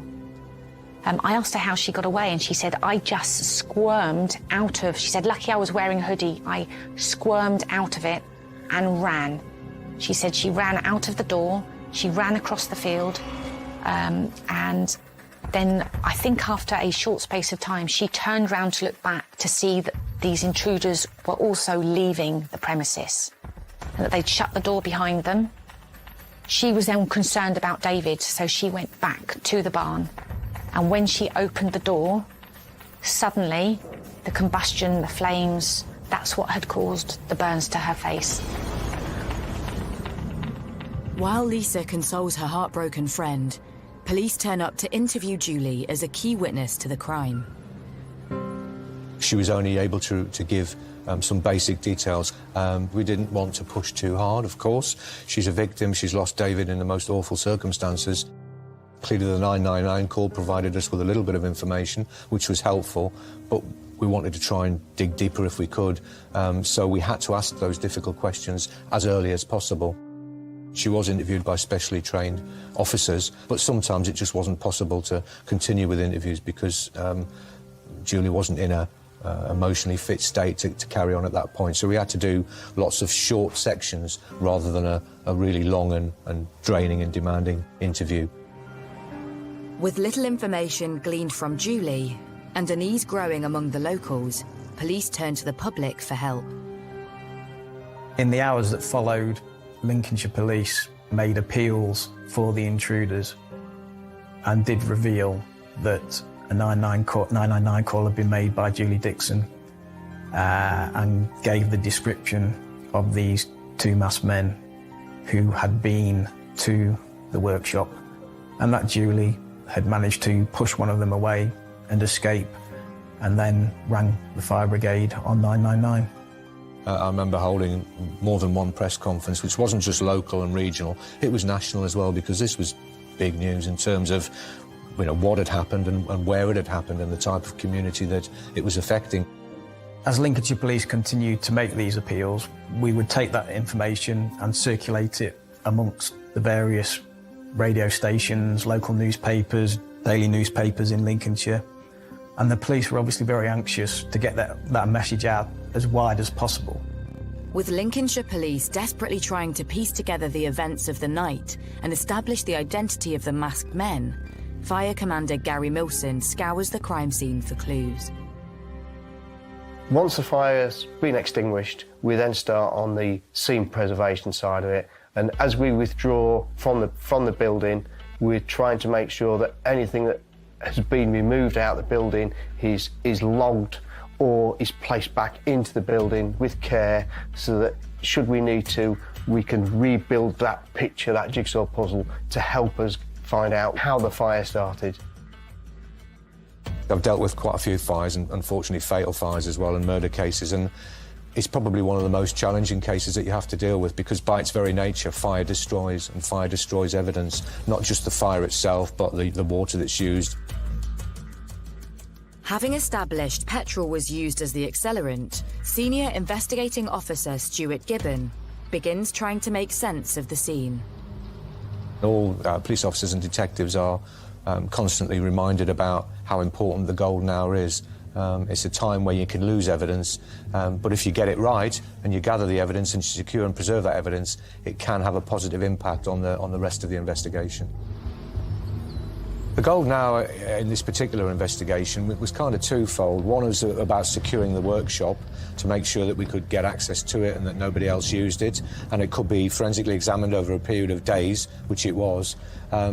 Also, from a financial point of view, it wasn't going to be a kind of random attack. That is something that I almost eliminated from a very early stage, simply because of where it is. So was it a customer that had been in before? And then you start to think about the reasons why. Is it financial? Is it a robbery or a burglary that's gone wrong? Did David owe somebody some money and they were trying to recover the money?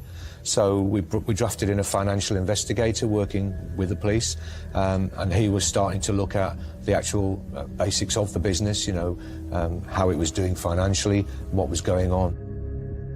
Could David have been targeted for money? Was it a revenge attack for a business deal gone wrong? Or something closer to home? So Julie did actually send me a few messages, and she called me quite distressed, probably a couple of weeks before David was killed. She did say that her telephone had been cut off, but then was restored again. She said that her electricity had been cut off, but restored again. She felt that someone was messing around with them. Aware that this information could be key to the investigation, Lisa contacts the police. So we had what are known as a PULSA team, police search advisor team, specialist search officers that did a kind of fingertip search in the parameters around the building. And actually they found something which appeared quite significant. Deposited in some bushes on a neighbouring piece of land next to the joinery workshop, they found some keys, and we were able to establish at a slightly later point that one of those keys fitted the storeroom that David had been locked inside. This was quite a significant find for us. Obviously, those items were forensically examined. They didn't yield any evidence. But the finding of those keys supported, at that point, the account that Julie Dixon had given, because they were found in the direction that the two offenders were alleged to have gone off in. Further inquiries begin to yield some surprising discoveries. I think the first kind of breakthrough in terms of new information for the investigation wasn't, surprisingly, to do with the two offenders. It was to do with the financial affairs, if you like. We'd been led to believe by the inquiries that we conducted that the business was in a good place financially, that David was doing well, and that the accounts were healthy. In actual fact, when we had a financial investigator start to look more closely at the accounts and the business, the opposite was true. They were in dire financial straits, on the verge, if not already, bankrupt, and there was some serious financial issues. Having been unaware of the financial issues at David's business, further inquiries throw up more concerns. The post that was going to the business was supposed to be going to David Twigg Joyner, who actually had been redirected to this garage. And that was quite a big point for us as well, because then that begs the question, well, why is the post being redirected? Who's redirecting it? And what lies behind that?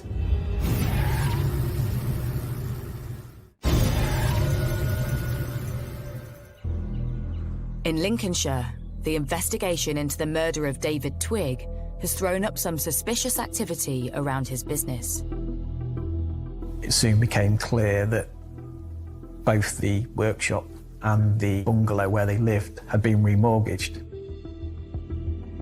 Finances was becoming a little bit more of a priority line of inquiry, and we needed also to know why the post was being redirected to another address. We were still keeping an open mind.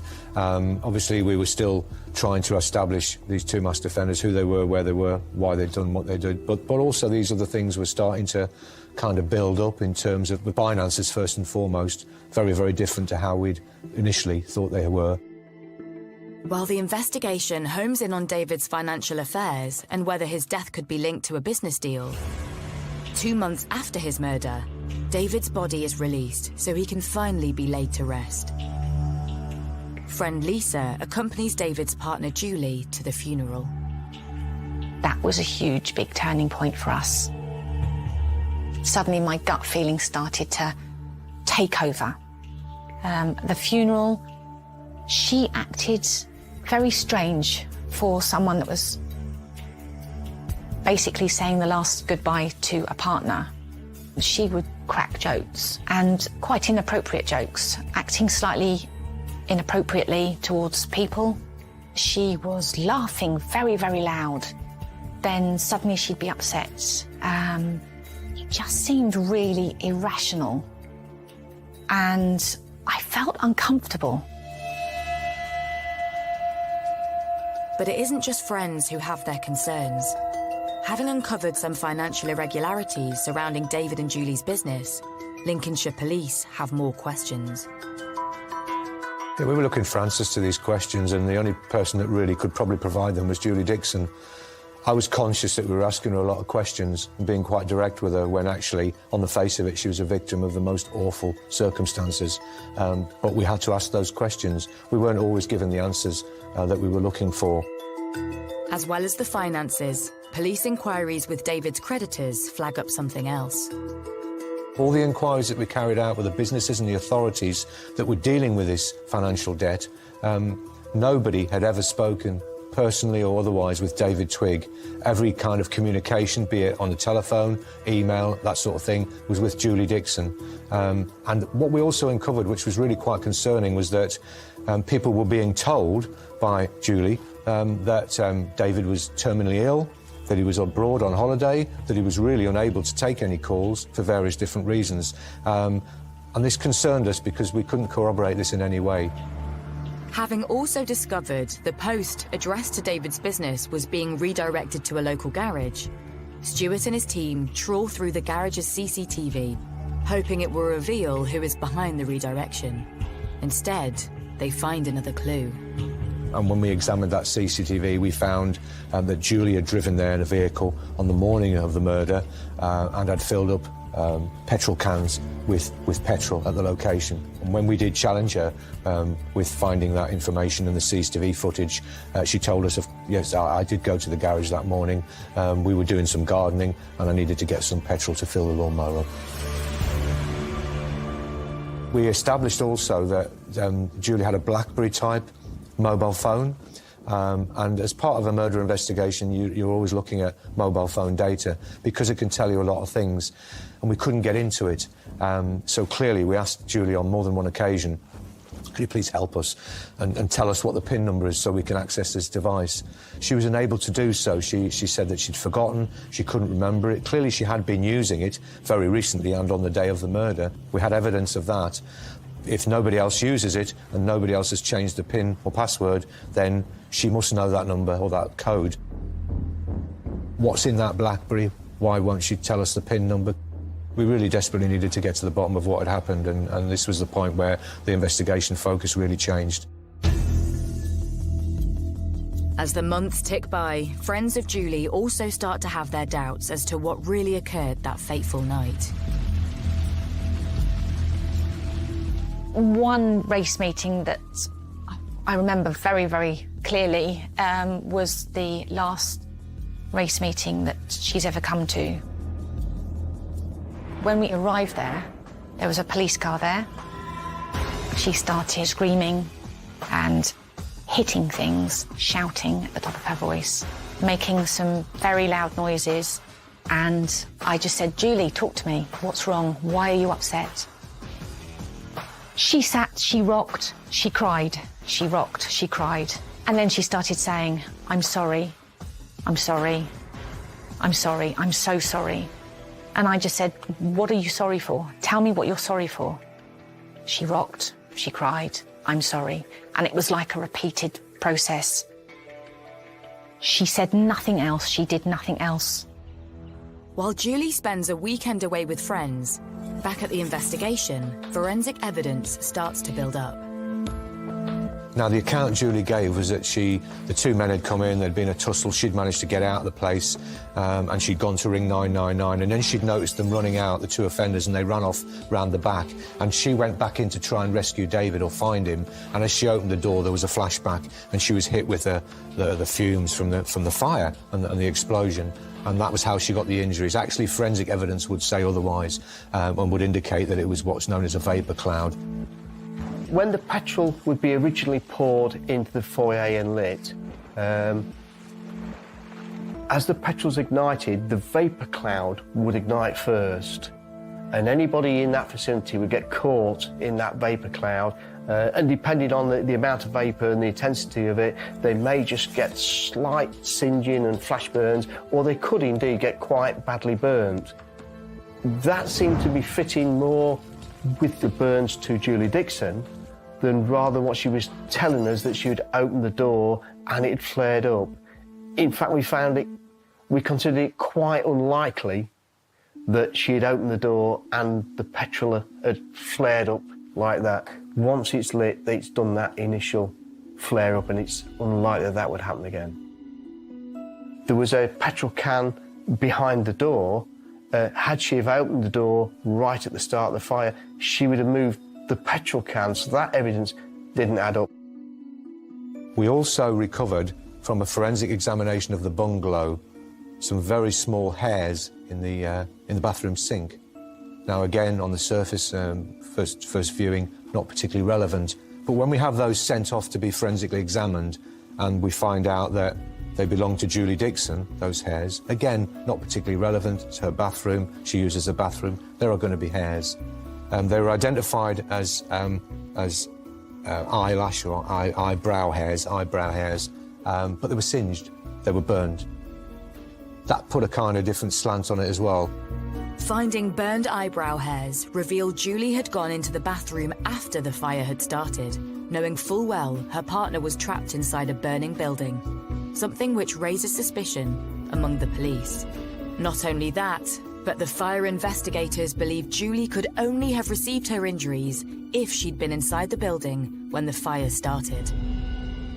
Julie Dixon had given various different accounts. She'd given us very little information. The more we tried to put to her, by way of questions, the more withdrawn she'd become at that point, and actually became quite defensive at various times as well. And it was at that point that I made the decision, based on all the anomalies and the significant findings, she was going to be arrested on suspicion of the murder of her partner, David.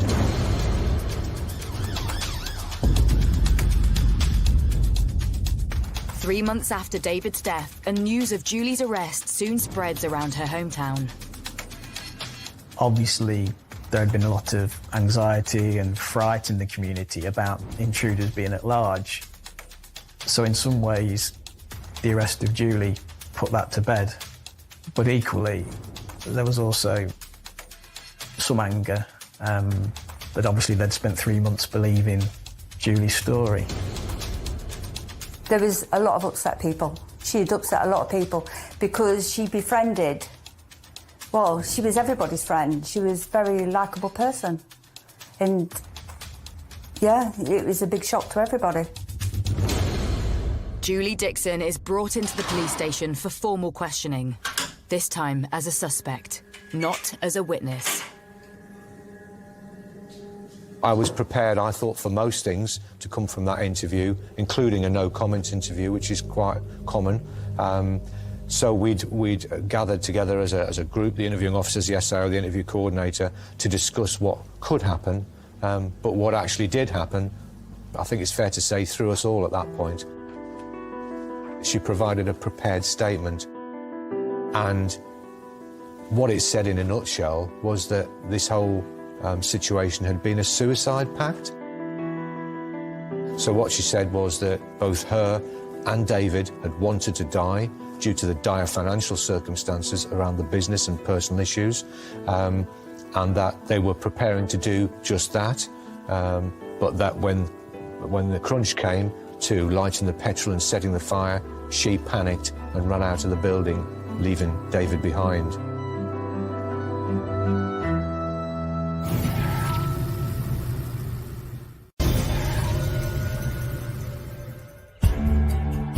In Lincolnshire, police are questioning David Twigg's partner on suspicion of his murder. My initial thoughts were that if Julie was prepared to lie about two masked raiders and invent a story around what had actually happened, then what else had she lied about? In interview, Julie claims the fire was a joint suicide pact, but that she had panicked and fled. So police need to establish if there is any truth in her account. Let's go back and speak to friends and family. What sort of state of mind was David in? And actually, fairly quickly, it was established that he was in a good state of mind. He had no idea, we think, that the business was in such dire straits. He had no reason to die. There's no way that David in his right mind would do a suicide pact, because he loved life too much and he was enjoying it too much. You know, the weeks before he got killed, he was down with us, enjoying it, planning the next year, the next trips, where we were going. He would never had that in his back of his mind. So we knew for ourselves then that she was bonkers and she had done it, and she was now trying to get herself out of her murder. Suddenly, here we are. It's now a suicide pact. And who has a suicide pact but's locked behind a door that they don't have the key to? So they couldn't even change their mind if they wanted to. Poor David died on his hands and knees in a praying position, leaning against a door that was locked from the outside. That's not a suicide pact. With time running out to hold Julie Dixon without charge, Senior Investigating Officer Stuart Gibbon consults with the Crown Prosecution Service. So we clearly were very concerned about this prepared statement and just felt that it was probably another way of shifting focus. You know, we've had the masked defenders, they no longer exist now, so now we're going to go down the suicide pact, which is, interestingly enough, is a partial defence to murder, and if found to be true, could result in a conviction for manslaughter rather than murder. So that kind of made sense at that point. We had CPS working with us, so we could talk to them about the content of that prepared statement. They were already fully au fait with the evidence that we gathered that far. And the CPS lawyer was happy at that point that there was sufficient evidence to provide a realistic prospect for conviction. So the decision was made to charge Julie Dixon with murdering her partner, David Twigg. With Dixon charged with murder, police and CPS prepare for trial, and part of that means trying to establish a motive. Why would Julie want David dead? The main strands of evidence, really, I mean, there were quite a few bits of circumstantial as well, the petrol and the redirection of the post, but the main ones were really the finances. You know, we found out that they were in dire straits. What I think is that it was getting to the point where a warrant was issued for non-payment of fines. The bailiffs were going to turn up at the workshop at some point. That is the stage where David would become aware of the scale of this debt, in fact the debt existed at all maybe, and Julie Dixon could then hold that back no longer. That was where it was all going to come to a head. As well as discovering the couple were in serious financial trouble, police now had CCTV proving Julie purchased petrol on the day of the murder. But it's forensic evidence of a computer found in the couple's workshop which really helps build the case for the prosecution. We'd heard stories that she'd been Googling stuff on a laptop, claiming that David had been Googling stuff. How do you commit suicide with it being undetected? She was Googling on her laptop how to poison someone with cakes and how to get away with murder. As the trial approaches, Julie Dixon changes her story yet again. Things kind of changed a little bit again when Julie Dixon then started to say that it wasn't a suicide pact. Actually, David did want to die, and she was just trying to help him along, basically. So she's trying to remove herself even further from any kind of blame whatsoever. You know, it was David's idea. David wanted to do it. I just kind of helped him. Things had changed hugely since the first 999 call to the emergency services, but we felt we had a strong case.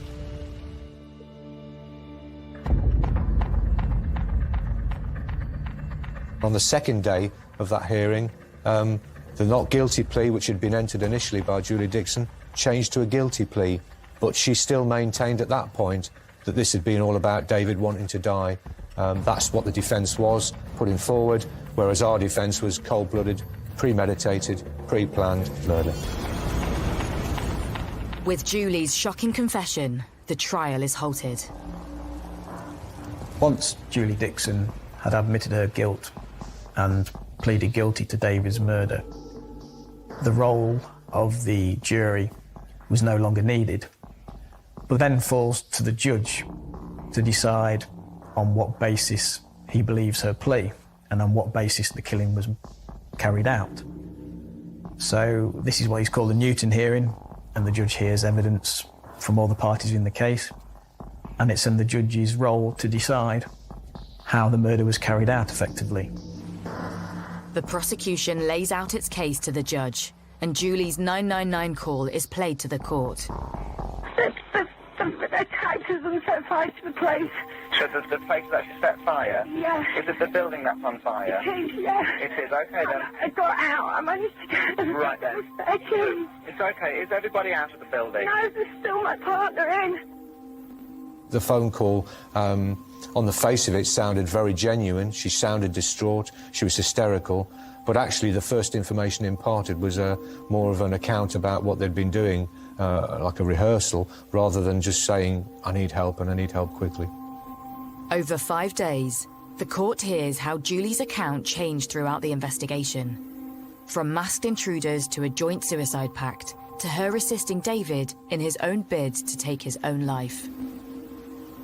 The defence argued, once Julie Dixon had pleaded guilty, that matters had spiralled out of control and that in some ways this had been an emotional response from Julie Dixon, almost that she had panicked because of the financial difficulty she got into.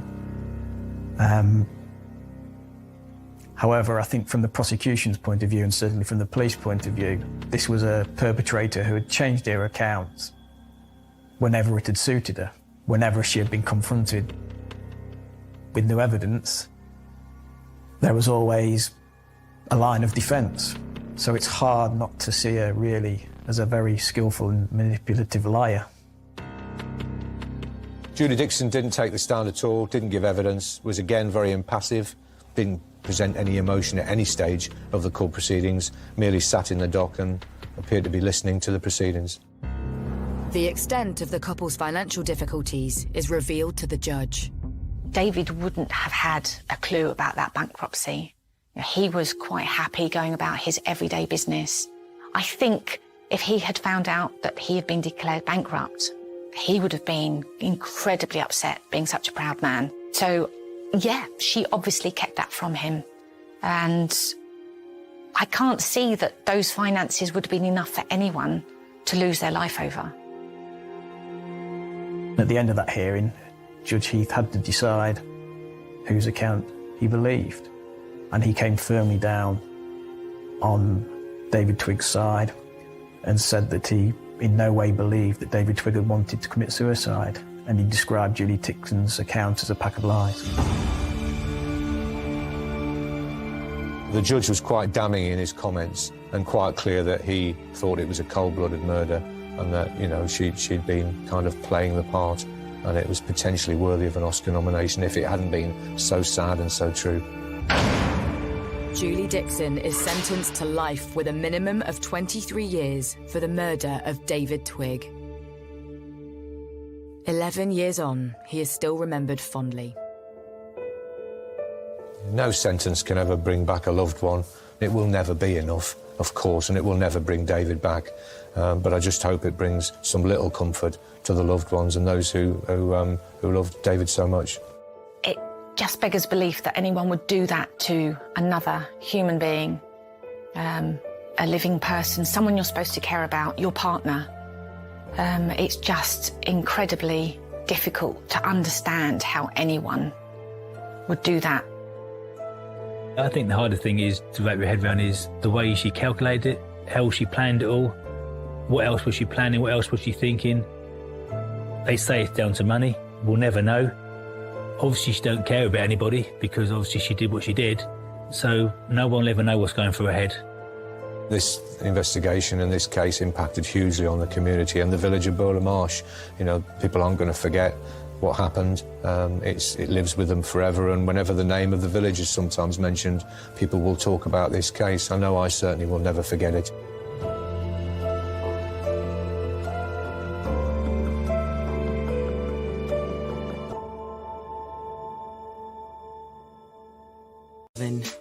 It's Thursday morning in Cobb County, Georgia, a fast-growing community northwest of Atlanta that's home to more than 750,000 people. Cobb County is the third largest county in the state of Georgia. It's known for just being a serene, suburban-type community. It's a great place to live. People here like to say that Cobb County is close to Atlanta, but far away from the big city. You get the best of both worlds. Although plenty of people end up somewhere in between. At a little after 10 that morning, a Cobb County police cruiser pulls into a trailer park just south of Interstate 20. People tend to think of a trailer park as something that's low class or have very negative connotations. But here in the South, and especially in a lot of rural areas, the trailer homes are just like one-story ranch-style homes. The police pull up to the home of 36-year-old DeCarla Lomax. Her family has not heard from her, and they're pretty concerned. People who loved DeCarla had been trying to reach her to no avail. So they called police to go out to her mobile home for a welfare check. Walking up to the trailer, the officers don't immediately see any cause for concern. There was no broken glass, there were no open doors, anything like that that would alarm them. DeCarla, are you in there? Miss Lomax, are you in there? When no one answers, the officers track down the property manager to unlock the door. They go inside, announce themselves. This is police. Anybody here? Still no answer. The officers look around the sparsely furnished living room. It's so empty, it looks like no one really lives there. But that doesn't mean no one's home. We got a body. As the officers enter the bedroom, they discover a body of a Black female laying on the floor. Their face and head is completely covered with a jacket. But her identity is all it conceals. The jacket isn't covering up the fact that there's a pool of blood.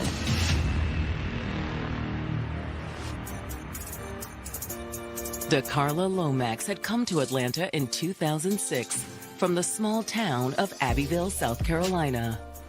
She was a hard worker, somebody who was always striving to better herself. Moving to Atlanta, it's the land of opportunities, especially for young Black professionals. However, DeCarla wasn't just looking to better herself. She was building a future for her family. She was a single mother of 3. By 2011, her 2 older children had already left home, but she was still raising her 16-year-old son. Being a single mother, raising a 16-year-old son has to be challenging. Did you finish your homework? Yes, Mom. Are you sure? Positive. Okay, I'm just making sure. How much do I involve myself in his life? How do I make sure that he's safe? Keep him on track with his grades. There are so many dynamics that go into raising a teenager. Once you finish your breakfast, if you want me to give you a ride to school on my way to work, I can do that. Okay. And DeCarla was doing it while working full-time as a certified nursing assistant. It takes a special nature, a special spirit and personality to be in healthcare. That is a person who really does have a compassionate heart. DeCarla was a caregiver at heart, a nurturer at heart. She dedicated her entire life to helping other people. DeCarla was also taking college classes to get her degree as a licensed practical nurse. She was always looking for opportunities to better herself, and there's much more money to be an LPN. Being able to work and go to school, that is a lot of responsibility, but that says a lot about her work ethic. Still, for all her success as a nurse and a mother, DeCarla felt something was missing in her life. It's natural progression to say, hey, I have my things in order. Let's see if I can get me a companion that I can share this with. She found that companion in Deron Williams. She found someone who not only she was attracted to, but someone who also loved her son. Got a really great deal with it. Oh, thank you. It wasn't long before Deron moved in with DeCarla and her son. Things were moving fast. They quickly became a happy family. And by 2011, DeCarla's career was on the fast track too. DeCarla had recently graduated with her LPN. Once she got her certificate to be an LPN, the world of opportunities just opened up for her. DeCarla, Deron, and her teenage son are going to be able to afford a bigger house. They're going to be moving out of the trailer park. But now police have found a woman lying on the floor of DeCarla's trailer in a pool of blood. There's no pulse, no response, and it's clear that this person is deceased. She had what we call impact wounds, blunt, force wounds that caused severe damage. She was hit so hard that her face was almost unrecognizable. Is the dead woman DeCarla? When the family requested a welfare check, they provided the police with a description. She had a very distinct tattoo. Georgia, to build a better life for herself and her teenage son. DeCarla is a small-town girl from South Carolina who moves to the Atlanta, Georgia area for better opportunities. While working as a nursing assistant, she took classes at a local college. She earned her certification as a licensed practical nurse. She'd also found love with Deron Williams. DeCarla found someone that she thought would complement her life. Things were just looking great for her. Police department, DeCarla, you in here? But now police officers performing a welfare check. We got a body. Have found a woman's dead body on DeCarla's bedroom floor. We'll check for that tattoo. Judging from the tattoo on the lower back, the body appears to be DeCarla's. It also appears she had been beaten to death. Go ahead and start major crimes this way, please. She had massive blunt force trauma to her face and her head. It's down this hallway. When homicide detectives arrive on the scene, they search the trailer for a possible murder weapon. With that type of massive blunt force trauma, it had to be something heavy. Whatever was used had to be covered in blood. However, there's no sign of it in the trailer. They do see some tools laid out on the counter. But there was nothing heavy enough to inflict the sort of injuries DeCarla suffered.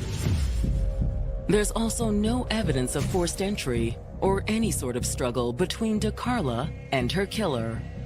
It looks like it might have just been a sudden strike that put DeCarla down. Why the killer struck is more difficult to determine. The police are not sure if it was a robbery gone wrong. The trailer, it was almost empty. There was hardly any furniture in there. It looked like someone had been there packing and moving. So it's really hard to determine if anything was actually taken from the property. However, the detectives have reason to suspect DeCarla knew her killer. Not only was there no evidence of forced entry, when the first officers who arrived on scene found DeCarla, there was a jacket covering her face and head. But when someone takes the time to cover up an assault, use an indicator that that person is known to the victim. Excuse me, sir. After wrapping things up inside, detectives start interviewing other residents in the trailer park. Most of the neighbors weren't too familiar with DeCarla. Some would see her come and go, but they didn't get to know her that well. We're investigating a homicide. One neighbor does confirm that DeCarla was in the process of moving out. Yeah, I've seen her around. She's been coming by for the last week or so, loading things up. That explains why there was so little furniture and other belongings in the trailer. When was the last time you saw her? The neighbor says the last time he saw DeCarla was that morning. That neighbor remembered DeCarla pulling in around 8:30. She's getting out of her car, went inside. Huh. Was anyone with her? I hadn't seen anyone. However, the neighbor's story leaves detectives with another question. The car is no longer there at the trailer. Do you see anyone leave? No. Next time I looked out was when the police came. Okay. All right. Well, thank you for your time. Thank you, sir. Assuming that the killer made off with DeCarla's car, detectives pay a visit to the trailer park's management office. They asked the management office if there's any security footage. As you can see right here, this shows the car coming into the property. Reviewing the footage, detectives note that DeCarla arrived at the trailer park at 8:45 a.m. And about 20 minutes later, they saw DeCarla's car coming back out of the trailer park. And whoever was driving appeared to be in a hurry. They could not ascertain from the video who exactly was driving, but they knew that it wasn't her. By then, DeCarla was lying dead inside the trailer. Okay. Thank you for your time. Appreciate it. Yeah, sure, no problem. But if it wasn't DeCarla, who was it? As detectives leave the management office, they're approached by another of DeCarla's neighbors. Excuse me. Are you the ones asking about DeCarla? Yes, ma'am. The neighbor tells detectives that she's seen two different men at the trailer with DeCarla recently. Well, she had a boyfriend that lived with her. Do you know his name? Duran Williams. She would often see DeCarla with Duran around the trailer. But she did mention that she had seen DeCarla with another man. The neighbor says the man's name is Raymond Harvey. She also tells the police that she often saw DeCarla arguing with this man. And so with this new information, police are thinking, is he possibly the killer?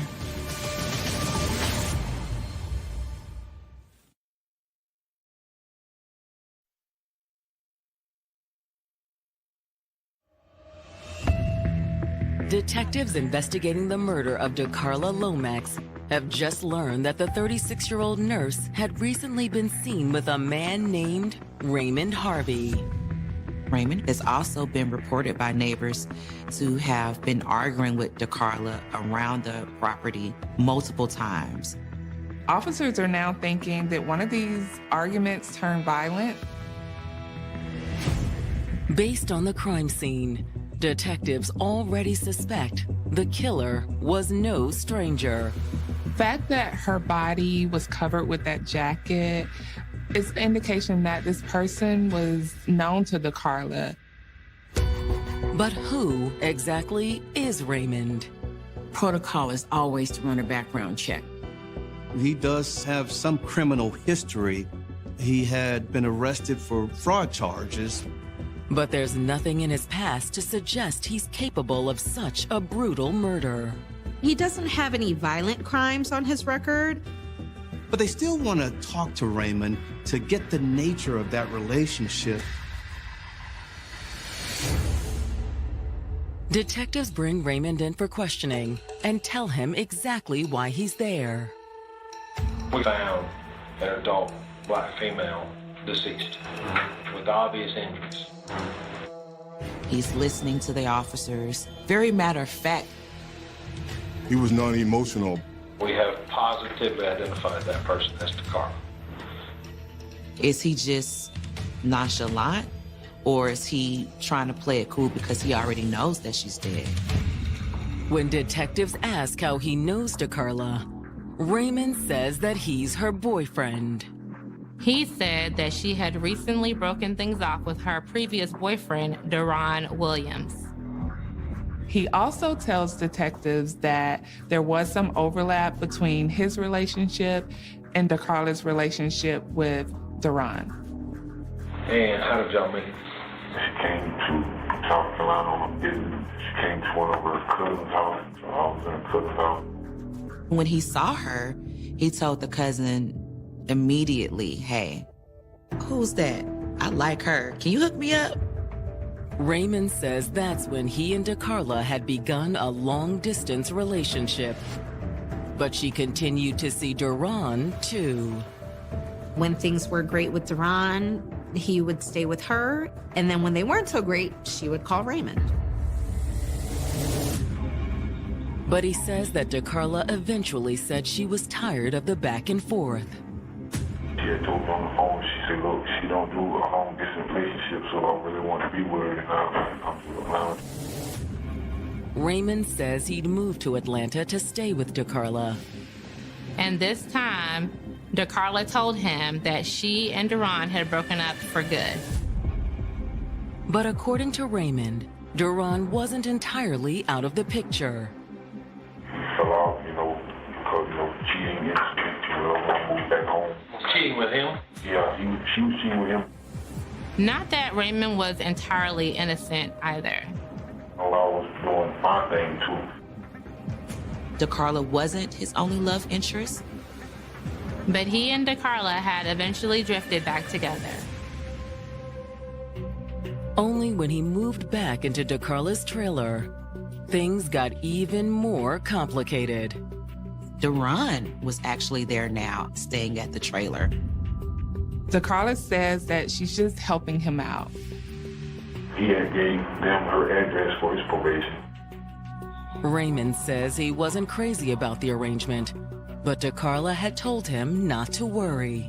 She said he's not going to do nothing to say nothing to you because he knows he's on probation. He knows he's in trouble. He's gone for a while. Still, Raymond said he didn't like having Deron around.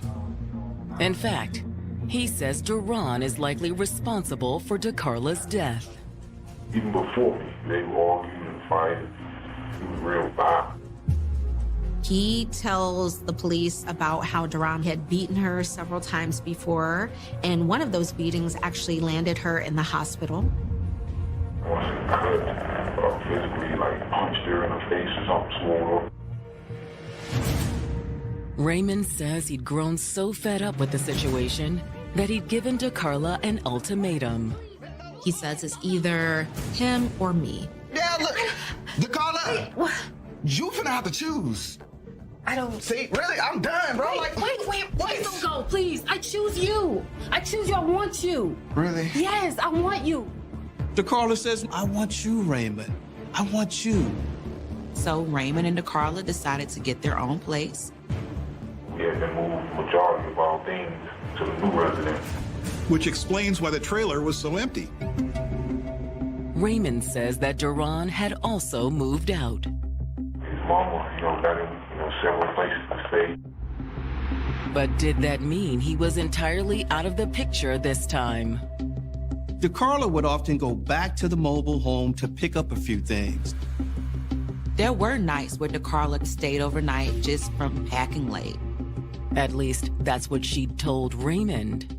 The detectives asked Raymond if DeCarla might have still been seeing Duran. Might have been up there, I don't know.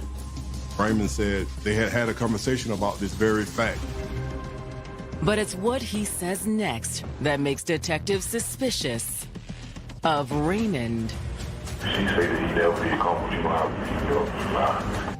Raymond's responses during the interview were making detectives more than a little suspicious. He was nonchalant about the whole situation. But there is one thing Raymond says that really sticks out to detectives. They asked Raymond if he thought DeCarla was still hooking up with her ex, Duran, behind his back. That's when Raymond tells detectives, I don't know, but all women lie. That says a lot about his trust of DeCarla and his overall thought process of how women are in general. So that is a major red flag to detectives. Had he followed DeCarla to the trailer, hoping to catch them in the act? Possibly that's the motive. That there was jealousy going on, there was a heated argument that turned violent. Probing for his whereabouts around the time of the murder, detectives ask when he last saw DeCarla. Raymond told detectives that DeCarla had left early in the morning. She was supposed to take her son to school and then go by the mobile home to pick up a few things. She's gonna be over there getting things situated for a while. But when they ask if he'd gone to the trailer that morning, he says no. Raymond's alibi is that he walked DeCarla's sister's kids to school that morning because they were staying with him at the time. This is right back about place town. Raymond told detectives he had texted her and called her and received no response. He was wondering where she was. It was at this point where Raymond began to demonstrate some behavior not consistent with his earlier attitude when officers told him that she was deceased. At first, he was flat, he was robotic, and at the end of questioning, he became really emotional.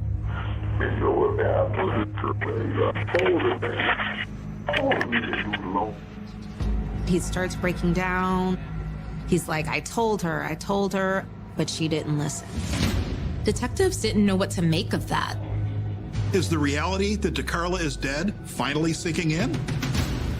Or is it the beginnings of a confession? He could be getting emotional because he's feeling guilty. I'm gonna need your phone to check your call logs, please. At the end of the interview, detectives ask to see Raymond's phone. His statements in his call log was consistent. He had made several attempts to reach out and call her. To investigate Raymond's claims further, detectives subpoena his phone records. Since he made several texts and calls, there should be cell tower data that confirms exactly where he was. Then, while waiting to hear back from Raymond's cell phone provider, You can have a seat here. detectives talk to DeCarla's 16-year-old son. They reached out to DeCarla's brother, who picked him up from school, and asked him to bring the teenager into the station. Thank you. When he sits down with detectives, DeCarla's son confirms that his mother did drive him to school that morning. He tells them that he slept most of the way to school, but she did, in fact, drop him off at school. His story was consistent with Raymond. However, he does mention something that Raymond didn't know. He remembers his mother saying on the ride to school that she was going to meet up with Duran a little bit later. She said Duran needed a ride to the probation office. Okay, all right. He had a meeting that morning with his parole officer. Considering how Raymond felt about Duran, it's no surprise that DeCarla did not tell him that she was meeting with Duran. Sir, can you come in, please? I'm gonna ask your uncle some questions. You can sit. She also neglected to mention it to her brother. You can have a seat, please. Since DeCarla's brother was already at the station, detectives interviewed him too. Did she tell you anything about meeting up with him this morning? DeCarla's brother is really surprised that DeCarla went to go see Duran without him. But she knows she won't be around him. She usually brings me along with her because we already know how he is. According to DeCarla's brother, how Duran is dangerous. He tells the police that DeCarla and Duran had a very violent history, and they had made an agreement that anytime DeCarla was going to interact with Duran, that her brother needed to be there as well. He says they'd made the agreement after Duran put DeCarla in the hospital. Raymond had previously told detectives about Duran putting DeCarla in the hospital, but he hadn't known of any details. However, her brother does. DeCarla's brother actually witnessed the aftermath. I took her to the emergency room. He investigated, told me what happened. What Duran had done sounded awfully familiar to the detectives. Duran actually hit her in the head with a hammer. That the 36-year-old nurse had previously been the victim of a similar attack at the hands of her ex-boyfriend, Duran Williams. He tells the police that the incident that landed DeCarla in the hospital was due to Duran hitting her in the head with a hammer. When was that? This was back in 2009 or 2008. He didn't see her get hit with a hammer, but he came home, saw his sister in her room crying. What the hell? DeCarla, what's going on? And saw Duran sitting across from her. He was sitting in a chair, trying to, apologize and talk to her or something. DeCarla's brother says he didn't know exactly what Duran had done until later, after he drove his sister to the emergency room. She told me that she had came in there fussing with her, yelling and cussing, running back and forth. Where you was at last night? What are you talking about? How you gonna go out with Raymond if we doing what we doing? So he left out the room the second time. And when he came back in the room running at him. Hit her on the head with the hammer. Her brother suspects that maybe something similar happened in this instance as well. Her being hit in the head with a hammer in previous offenses makes him think Duran could be the one who did the same thing twice. Thank you for your time. I'll see you out.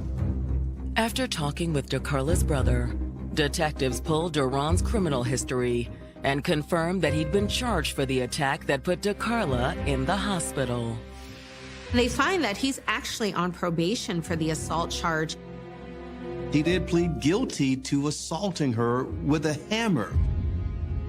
Despite that, DeCarla hadn't made a clean break with Duran. She let him stay at the trailer while he was on probation for the assault that put her in the hospital. I can imagine him saying, well, if you wouldn't have made me so mad, then I wouldn't have caught this charge. And so she's feeling guilty. Based on what detectives have learned, Duran becomes the focus of the investigation. Police contact his parole officer in an effort to locate him. The parole officer confirmed what DeCarla's son told them, that he was supposed to meet with Duran on the morning of the murder. But Duran had missed the meeting. The probation office also tells detectives that it is DeCarla who usually brings him there. Between the parole officer, DeCarla's son, and her brother, the detectives are able to give DeCarla's parents a better picture of what happened when they arrive at the station later that day. They have driven all the way to Cobb County upon hearing the news. Apparently, she still had some association with Durham. Something about he was supposed to go to a probation office this morning, and DeCarla was going to take. We don't know what the reason is behind it, other than there was an argument probably. But I know that it was a violent death. Her parents, of course, were devastated, but they weren't really surprised. They had warned her on numerous occasions. You know, anytime a person hits you, you know, it's time to walk away. But love doesn't work that way. Sometimes people stay. They stay too long. And now there was only one thing left to do. We're going to work and work and work and work and try to bring some justice to it. We're so sorry for your loss. Thank you for coming in. I'll see you all out.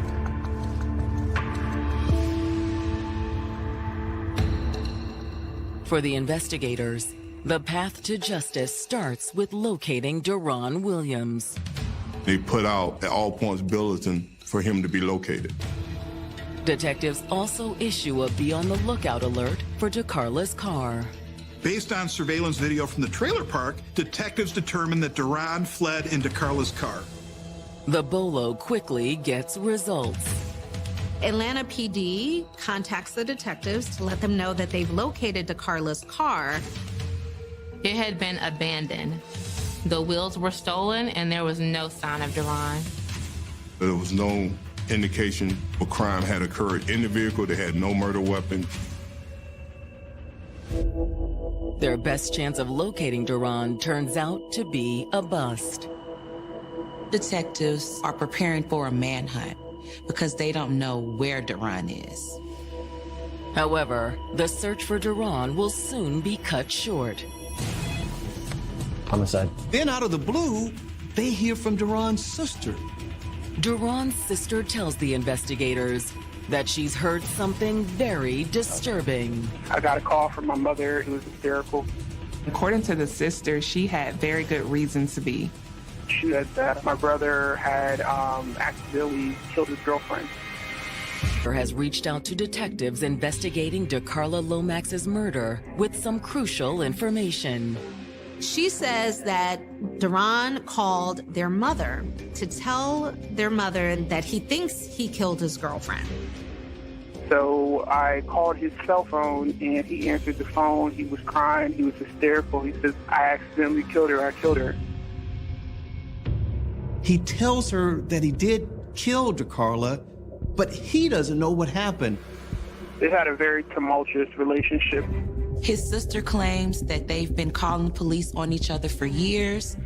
He's gone to jail before for, I guess domestic violence with her. It's just been a complete mess. And then, according to Duran's sister, he was holed up in an Atlanta hotel trying to figure out what to do. The sister feels that it's best to contact the police. Duran's sister was able to provide the location of the hotel where Duran was staying. Thank you. As soon as detectives are off the phone with Duran's sister, law enforcement descends on the hotel. Thankfully, Duran surrenders without further incident. Then, once he's back at the station, detectives sit him down for questioning.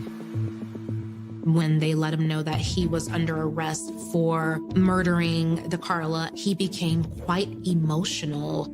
We identified positively DeCarla Lomax as being deceased. I know, son. I know. He's distraught, and they're having a hard time calming him down. You all right? That display of emotion led detectives to believe that he was feeling guilty and would cooperate. This is your opportunity to provide us with your side of what happened. But Duran is unable to give them a straight answer. I don't know what happened. I don't know what happened. Detectives want to know why then he caught his mom crying. If I remember right, what you told her was that you thought you accidentally killed your girlfriend.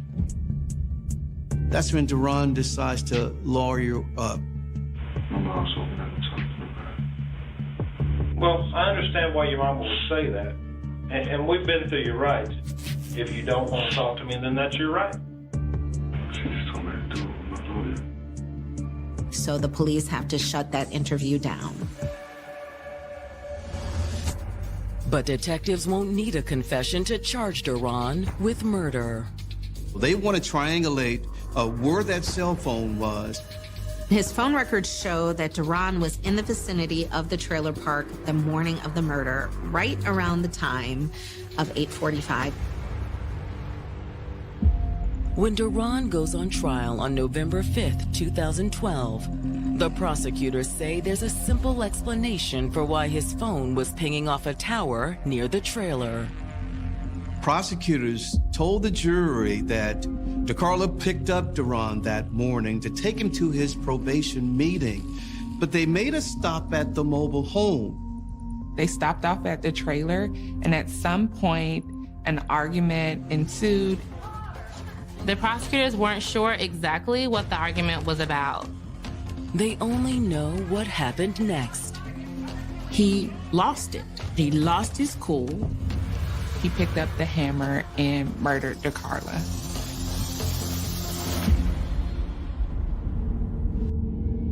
Because unlike the previous attack, he hit her more than once. This definitely was a fit of rage from Duran.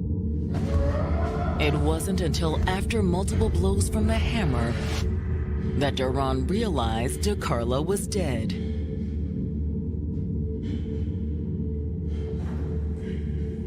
I'm sorry, baby. I'm sorry. I'm so sorry. After the murder, he covered her face with a jacket. Then he got in DeCarlo's car and drove away, taking the hammer with him. Somewhere he ditched that hammer. It was never found. When it's the defense's turn, Duran decides it's finally time to tell his side of the story. Duran takes the stand, which is something you hardly ever see murder defendants do. In his testimony, he doesn't deny much of what the prosecutors claim. He tells the jury that DeCarlo did, in fact, pick him up to take him to his probation meeting. They stop at the trailer to do some last-minute packing, and in the process, they got into an argument. But Duran claims that DeCarlo started it. Duran said the argument started because DeCarlo accused him of texting another woman. Who is she? Just don't worry about it. Duran says he tried to explain, but DeCarlo wouldn't listen. He states that she actually came at him. Just stop. Who is she? It's nobody. He picked up the hammer to swing at her just to get her off of him. Who is she? It's nobody. He was defending himself. That's what Duran claims, but the jury sees it differently. The jury sides with the prosecution and they find Duran guilty. He was sentenced to life with no possibility of parole. To those who love DeCarlo, the punishment is tragically too late. The initial 2008 charge where he had hit her with a hammer, he received no jail time. He was on probation for that assault when he killed her. If Duran had been behind bars, DeCarlo would still be alive. Having DeCarlo taken away from this world in such a violent way was a huge loss. She was caring. She committed her life to taking care of others. And it may have been her commitment to helping Duran, even when she knew it was over between them, that cost her her life. For whatever reason, whether it was love or even misguided love, she allowed herself to stay in that. 20-year-old Deborah Brown breaks out of her shell when she meets a smooth-talking charmer on the streets of Waukegan, Illinois. She was hoping to be loved and willing to make such a huge sacrifice for that. But when her man's twisted perversion sent him running from police, Deborah willingly tags along and helps bring his monstrous fantasies to life. The horror and the trail of terror that they left behind left a cloud over communities. Alton and Deborah were as evil as any couple could be. And later, in Wilmington, Delaware, 17-year-old Shakira Wanham thinks her days of being used and abused are over when she meets handsome bachelor Stephen Martin. He would treat her like a queen. She wanted it to last. Only to find herself pulled into a world more dangerous than she could ever imagine. They got her high and put a gun in her purse, and he said, "I need money." She closed her eyes, the next thing you know, the gun was going off because she wanted to hold on to him. Growing up in the quiet suburbs of Waukegan, Illinois, young Deborah Brown certainly didn't seem marked for notoriety. What we know about Deborah is that she was a very shy young woman growing up. Her mom characterized her as a good girl. 2 years removed from high school, the sweet and unassuming Deborah still lives at home, along with her 10 siblings. This was a very young woman who came from a very large family, a lot of kids. And when you have so many siblings, it's just so easy to get lost in the sauce. But Deborah's humdrum world is spun upside down one fall day when she meets neighborhood ladies' man, Alton Coleman. Alton Coleman was charming. He was very easy to talk to. He could carry on a conversation, and people just trusted him. Deborah is instantly taken with Alton's charismatic personality. The self-described professional poker player seems to hypnotize her. I think she's like any other young woman who meets a young man and who sees in him what she thinks that she's been wanting all her life. Romance quickly blossoms between the two, and after a few weeks of dating, Alton asks Deborah to live with him in the house he shares with his grandmother. But Alton's offer comes with an interesting string attached, a job in the home that keeps her removed from the outside world. She was paid $25 a month to basically be a nurse's aide to Alton's grandmother. A place in Alton's life is worth its weight in gold. She would cook, clean, and do chores around the house. It gave her a sense of belonging, and I think that's why Deborah helped him. This was probably the first person that she felt actually needed her. For the next few months, Deborah lives a charmed life under Alton's spell. Until one day when Alton receives a court summons and reveals to Deborah a shocking secret.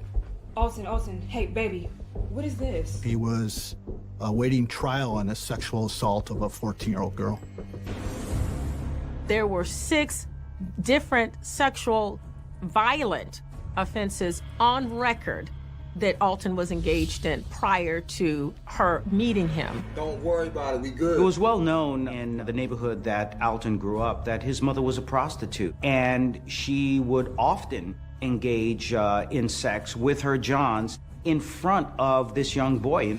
Despite Alton's predatory past, Deborah dutifully stands by her man when he asks her to accompany him to court the following week. Deborah knew that he was going to court on a rape charge. It would be the normal thing to do if the man that you loved had committed rapes of very young girls, that you would leave.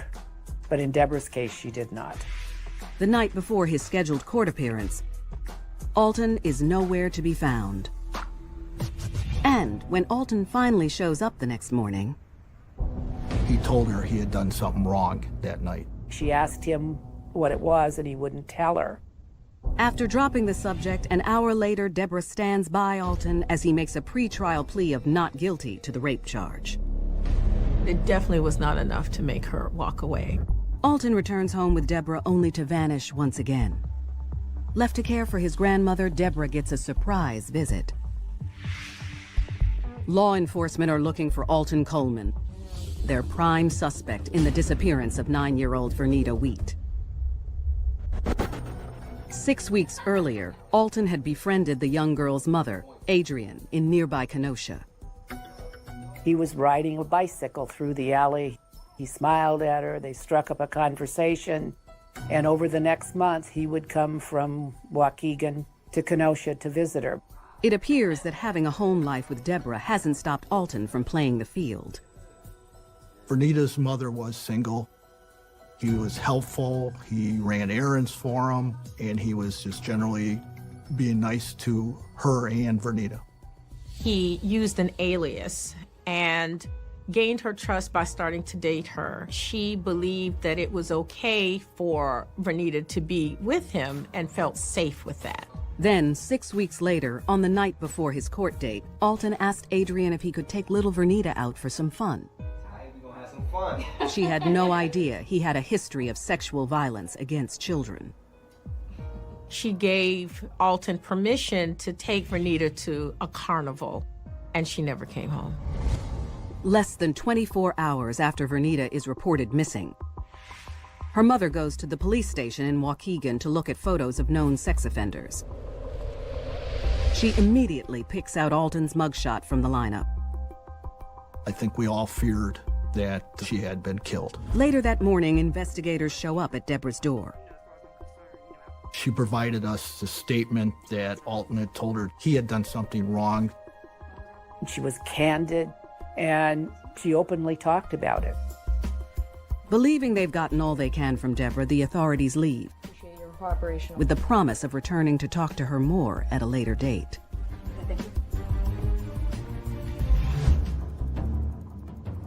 But law enforcement will never get that chance, because Alton will soon return to pick up something valuable he left behind. Deborah. A woman with her wits about her would say, oh my goodness, there's something wrong here, and leave. But in her case, she still hoped that she would have a happy life with him. As she follows Alton in what she hopes will be a path to a new life together, Deborah will prove the lengths that she's willing to go for her man. There's no way that she could imagine what he was capable of and what she was capable of.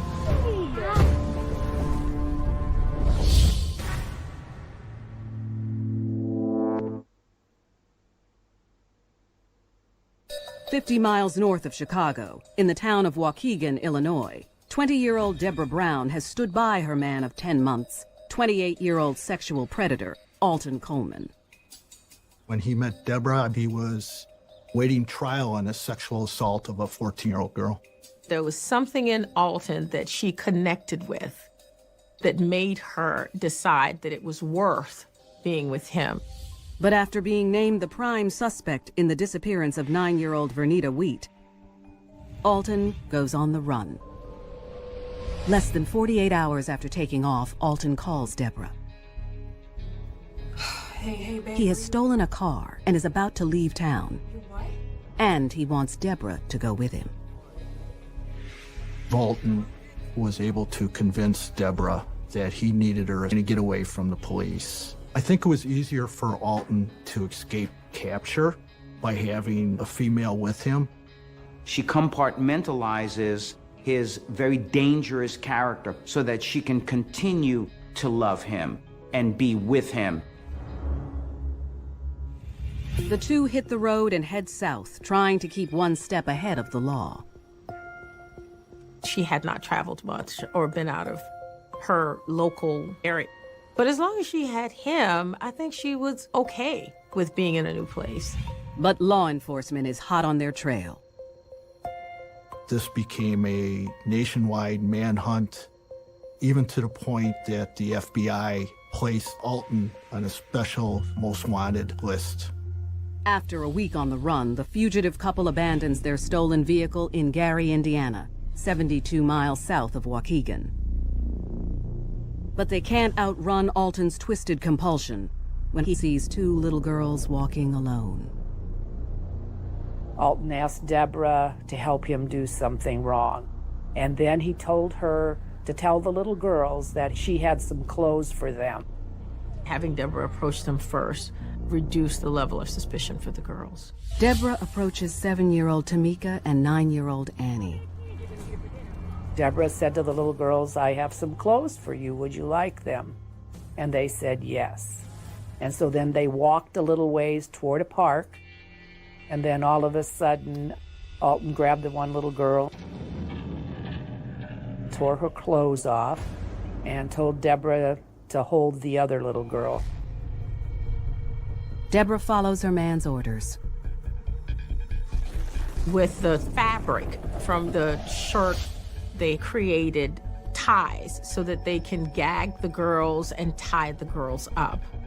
Alton and Deborah force the girls to perform unspeakable acts on them before savagely assaulting the 9-year-old Annie. Alton raped Annie, strangled her, and left her there. And then he asked Deborah to hold the feet of the little girl. Then he strangled her too. And then they just walked away. After eagerly obeying her man's every command, Deborah has crossed an unforgivable line. She has become a sexual predator and child killer. The fact that Deborah helped hold their legs down while he did this says to me that at this point she had completely bought into him. Alton was not holding a gun to Deborah's head. It is a true partnership. And now, finally, she can say she is a special person. She stands out. And she is an equal to this man who she really loves. Miraculously, Annie survives the brutal assault and is found by a passerby later that day. She directs him to 7-year-old Tamika's body. By now, every law enforcement agency in Indiana is aware of the fugitive couple. When authorities show Annie their photos, she is able to identify Alton from his mugshot. Meanwhile, Deborah and Alton are desperate to stay one step ahead of the law. They were on the run, and they needed money, they needed transportation. One day after their attack on the little girls, Deborah and Alton are still in Gary, looking for a vehicle to steal to get them out of the city. That's when they spot 25-year-old Donna Williams by her car. The thing is, my man... Alton and Deborah befriended Donna under the guise of wanting to be closer to God, and they used Donna's faith to lure her. Excited to have made new friends, Donna offers Deborah and Alton a ride to a church function. Once in the car, Alton and Deborah strike. Deborah takes control of the wheel, allowing Alton to ruthlessly force himself on Donna. Hurry up! The longer this killing spree goes on, the more invincible Deborah and Alton are feeling. And as part of that, the more addicted they are to this very horrific behavior. After Alton rapes her, he wraps his hands around Donna's neck and watches as the life is suffocated out of her. The ability to be even more gruesome and violent translates into excitement. It translates into kind of getting off on what she was doing. As they make their way out of town in Donna's car, the pair dump her lifeless body near an abandoned building.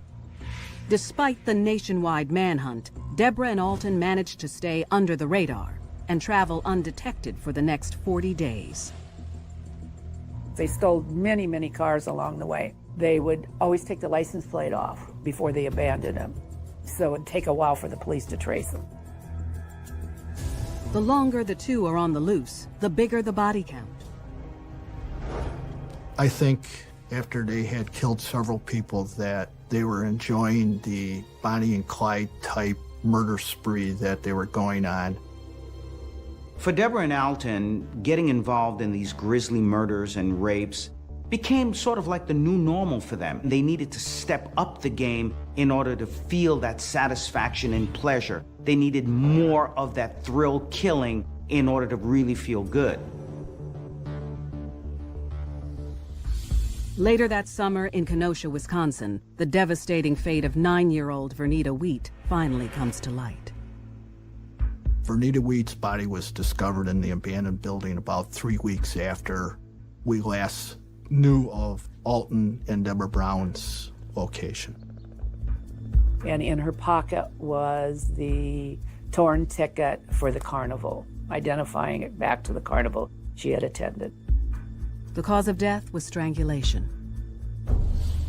When you have to handle the crime scene of a young child, is probably the worst thing you could ever do as a police officer.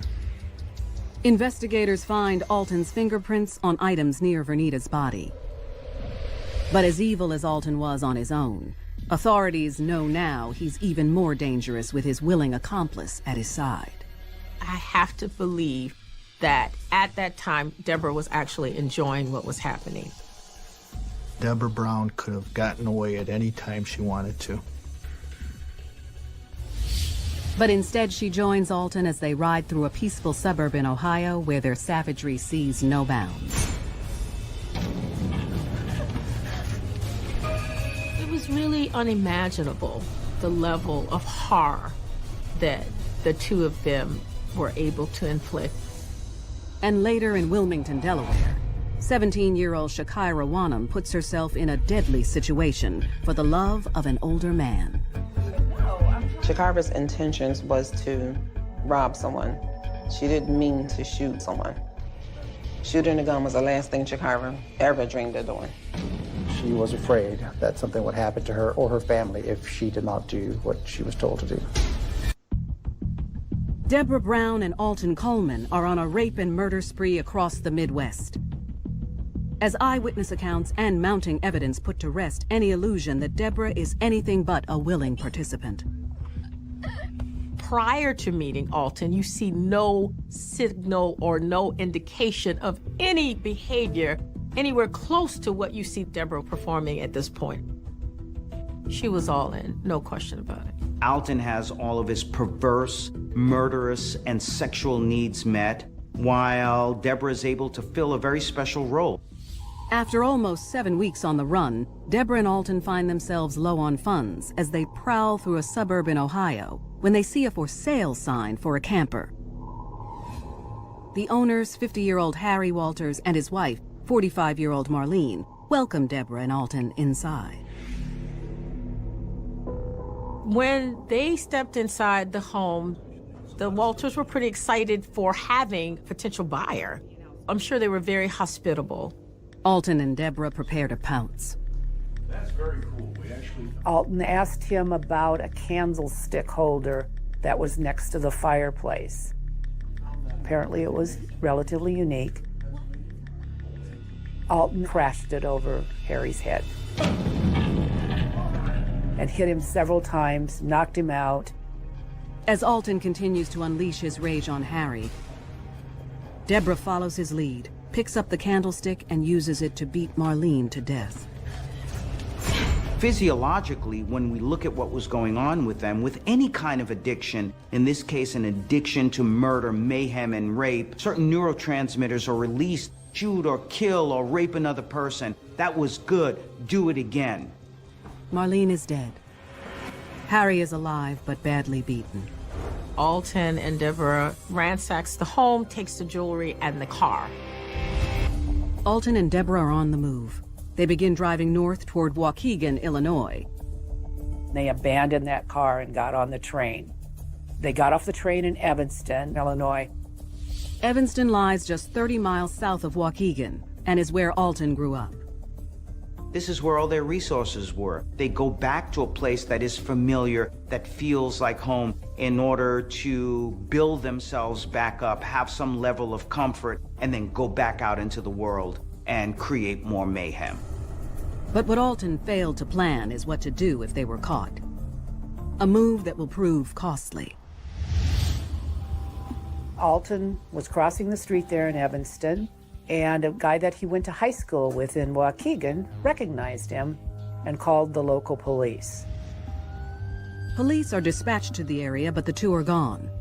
Then they're spotted in a nearby park. Rather than go out guns blazing, Deborah follows Alton's lead as he helplessly throws his hands up. By the time that they were arrested, that they were just tired. They put up no resistance. The couple's arrest brings an end to their reign of terror. During their 7-week crime spree across 3 states, Deborah and Alton are suspected of killing 8 people.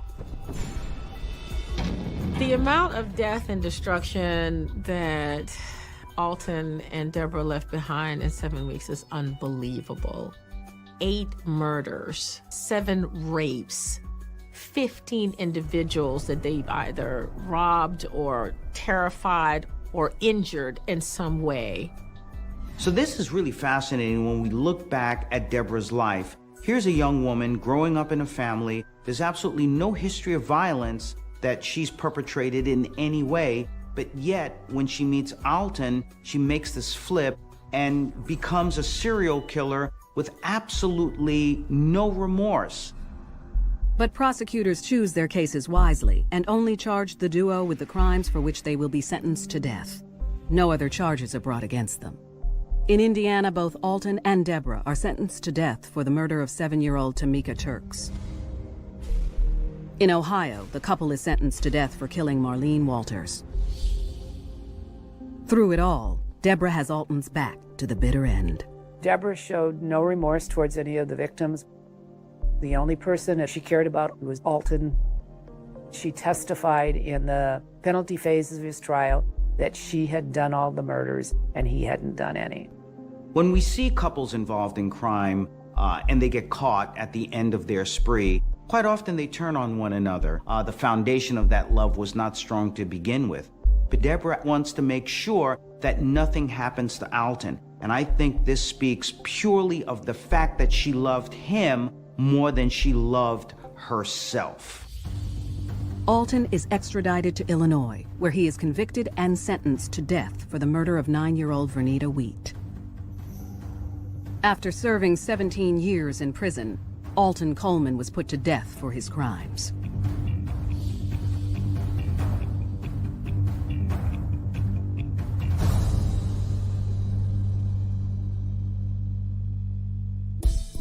Willing to take the fall for her man, Deborah Brown took her devotion to the extreme. In Wilmington, Delaware, Shakira Wanham will execute a devious plan to keep her beloved living the high life. Growing up poor in the worst part of the city, Shakira Wanham's childhood was far from idyllic. Shakira was born when I was 17 and a half. Shakira's father, he wasn't a good provider. I was the one that was working. He was an alcoholic. He had serious mental health issues. In fact, he was bipolar. Shakira's father's volatile personality makes her home life extremely unstable. Shakira's father was a violent man, and he was abusive towards her mother. When she see that he would put his hands on me, Shakira would try to pick up something and hit him to protect me. She witnessed abuse all the time when she was a child. One such event, on New Year's Eve, proves to be a defining moment in 5-year-old Shakira's life. Shakira's father came in the house after having a hard night of drinking and started arguing with me about something. The father goes into the kitchen, comes back with a steak knife, and goes after her.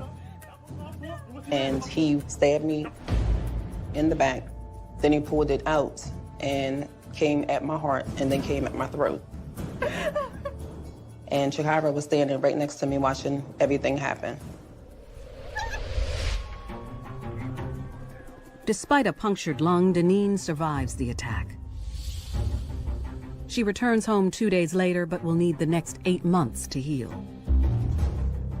The incident is burned into Shakira's psyche, and it will pave the way for all of her male relationships to come. When we see a child who's exposed to violence, then that violence becomes part of their lives. Either they choose someone who's very violent in order to live with later on in life, or they perpetrate that violence. Get off of me! Get off of me! She was unprepared for what was about to occur. If it wasn't for love, Shakira would have never committed this act.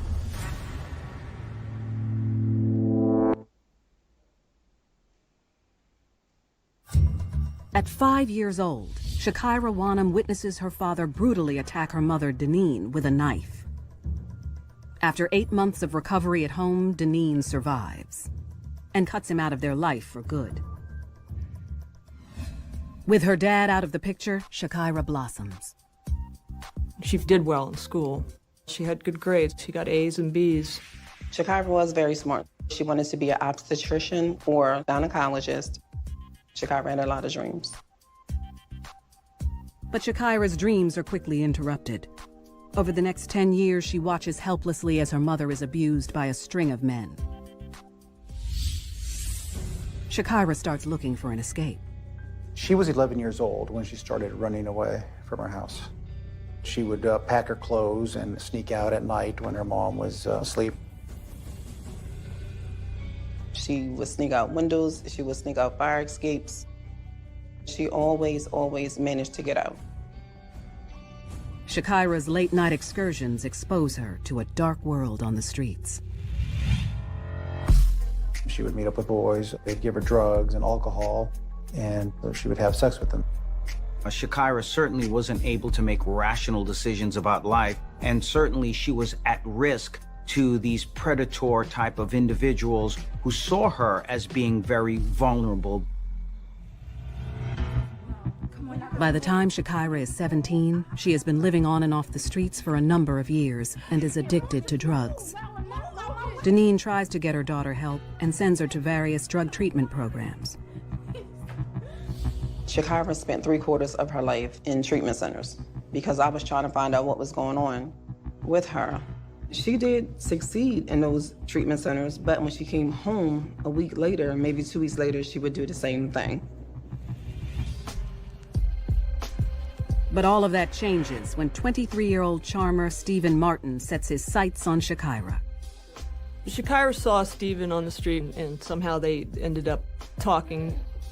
Within days, they're inseparable. Unlike all other men in her life, Stephen showers her with affection. She had a good time with him. He treated her like she wanted to be treated.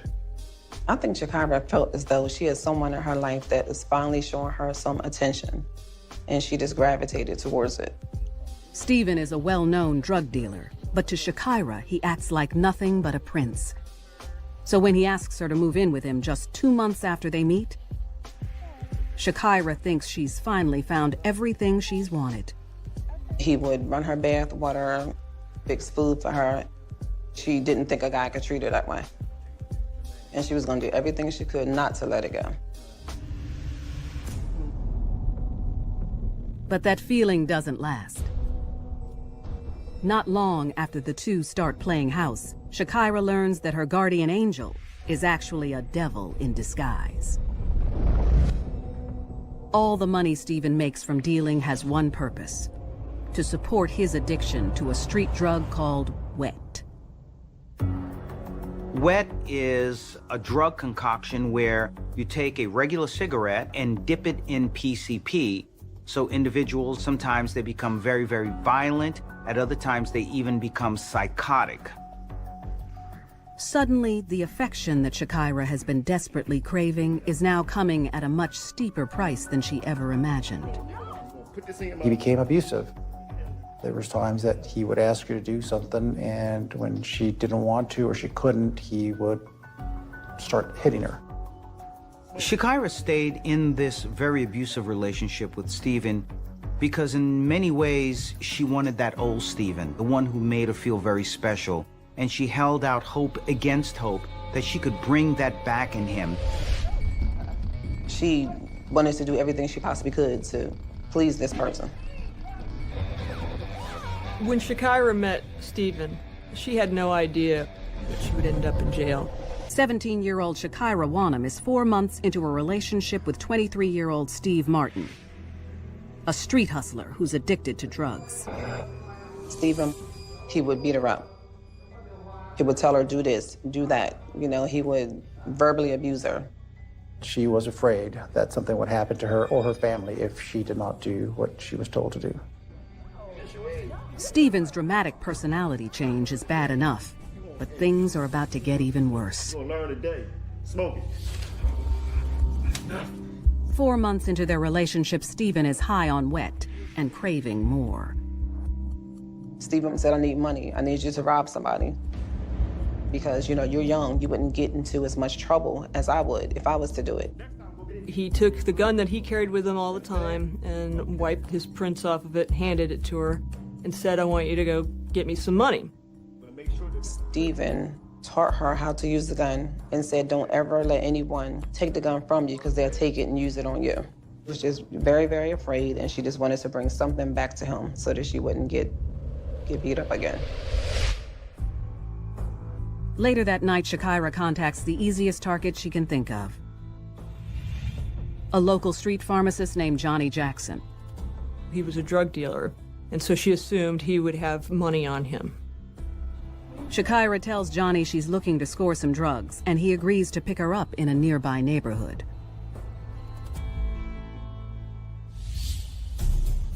Johnny had gotten a ride from a woman named Alicia who had brought her 4-year-old son, who was sitting in the back in a car seat. Shakira climbs into the car. Shakira goes forward with the plan, even though there's a young child in the back of the car. This really shows how committed that she is to Steven. For a lot of other people, this would have been a game changer. But for Shakira, she knew that she had to do this in order to hold on to the love of this man. They went to another house for the drug transaction, and then they got on the freeway and headed out. There was music on, which was very loud, and both Alicia and Johnny were singing. Clutching the gun in her purse, Shakira knows it's either now or never. She pulls out the gun and tells Alicia to stop the car. And said, give me your money. And Johnny said, what? Shut up, Johnny. Just give me your money. I know you got cash on you. But Johnny's not about to let a 17-year-old get the jump on him. He went to reach for the gun. That's when it clicked in her mind what Steven was teaching her. Don't ever let someone take the gun from you because they'll take it and use it on you. She was afraid. It was a very surreal thing for her. She closed her eyes. The next thing you know, the gun was going off. When she opened her eyes, she saw blood. She saw Johnny slumped over. Johnny is dead. His friend Alicia has been shot in the arm, but Alicia's 4-year-old son makes it through the blasts unharmed. Shakira was shocked because she didn't mean to kill anyone. Shakira told Alicia to take her son and go, and they did. Shakira fights her instinct to run. She knows she can't leave without getting what Steven wants. Shakira then went through his pockets, taking $50 and his cell phone. She was obviously bloody, very scared, very panicky, crying, hysterical. Shakira thought she was going to get more than $50 from him. She was concerned because everything went bad. Shakira must have felt awful, if not downright foolish, because she ended up killing this man for just a few dollars. A panicked Shakira knows she has to get as far away from the tragic scene as she can. She ended up hitchhiking and getting dropped off at a gas station by Steven's home. And she ran to the home from there and told Steven what happened. There was a big argument between the two. He said, the only thing I wanted you to do was just rob somebody and bring me some money. He was thinking he's gonna get me, he's gonna abuse me, he's gonna hit me. But there's no time for Steven to lash out. When Shakira tells him that she let Alicia and her young son go, Steven knows it's only a matter of time before police track Shakira down. And he doesn't want to be anywhere near Wilmington when they do. So Steven jumps into action.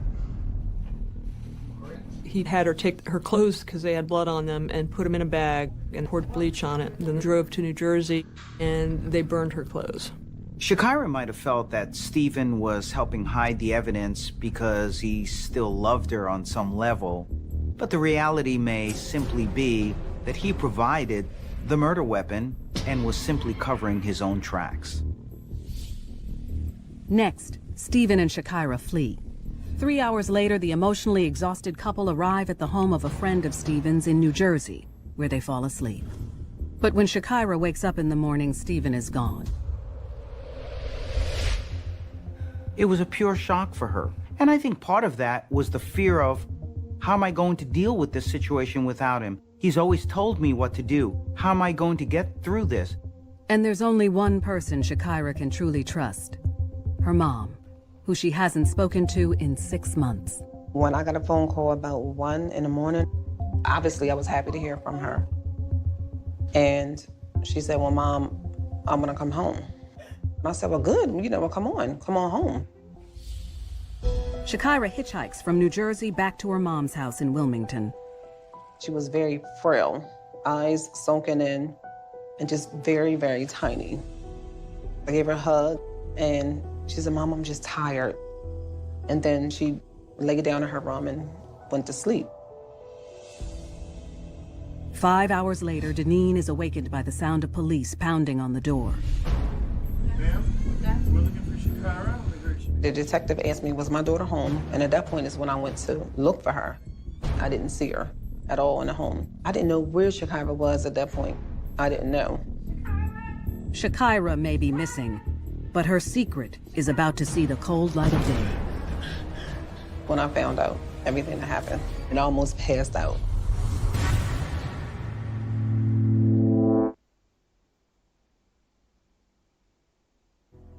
"17-year-old Shakira Wanham lands on her mother's doorstep after committing a robbery for her man, Stephen Martin, that ends in murder. 5 hours later, police come looking for Shakira. I go open the door, and it's the police, and I'm shocked. They said, is your daughter Shakira at home? And I said, she was here, yes. Shakira! When I went to look for her, I didn't see my daughter. Deneen demands to know what police want with Shakira. When she is told her daughter is wanted for murder, Deneen is floored. Check the premise. This tore my heart. This ripped my heart out. That's my firstborn. Armed with a search warrant, the officers hunt through every room, but find no sign of Shakira. Eventually, they find her huddled in an attic corner. Well, one officer said, here she is. They lifted her up and handcuffed her. Police haul Shakira away for questioning, where she gives up everything to police, including the man who put her up to it. She said Stephen asked Shakira to rob for him after giving her some drugs. If she didn't do what he wanted her to do, he'd beat her again. And they went to his home and found ammunition. And that's when they found him and arrested him. Stephen admits to giving Shakira a gun, but vehemently denies having anything to do with the murder. He is arrested and convicted of a weapons-related violation, but faces no charges in the murder of Johnny Jackson. Stephen is sentenced and serves only 2 years in prison. This was something that was an emotional assault to her, because after all, she was just following his commands and trying to help him get money so that he can do drugs. Shakira committed this murder in order to please Stephen. At the end of the day, it was Shakira's fault that Johnny Jackson lost his life. And Shakira knows that. A little over a year later, Shakira faces a jury for her crimes, and she tells them that she's remorseful for her actions. During trial, Shakira stated that she wished she could change places with Johnny. She feels very, very bad about what happened. She expressed sorrow for the family and the people she'd hurt. Shakira is convicted of 1 count of murder in the first degree and receives life in prison plus 17 years. On appeal, Shakira's lawyers argue against her conviction, citing her traumatic upbringing and age as mitigating factors. She is resentenced to 21 years. She fortunately will have a life when she gets out of jail because she was so young. So she'll be able to make her way back into society. Today, Shakira has changed from the naive teen who killed in the name of love to a mature woman with a message. The main thing that Shakira wants now is for people to learn from her mistake. They say, find a man that treats you like a queen, who showers you with love, attention, and the finer things in life. But what if your king begins to lose the throne? The kingdom you've built together begins to crumble. Would you get out while you still can?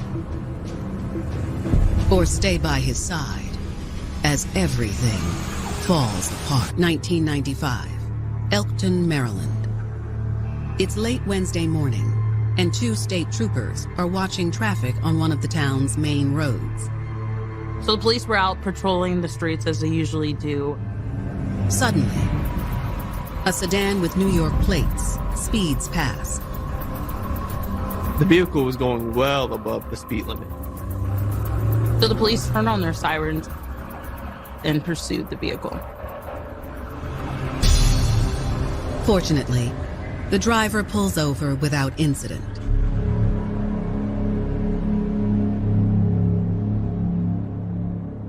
They asked to see his driver's license.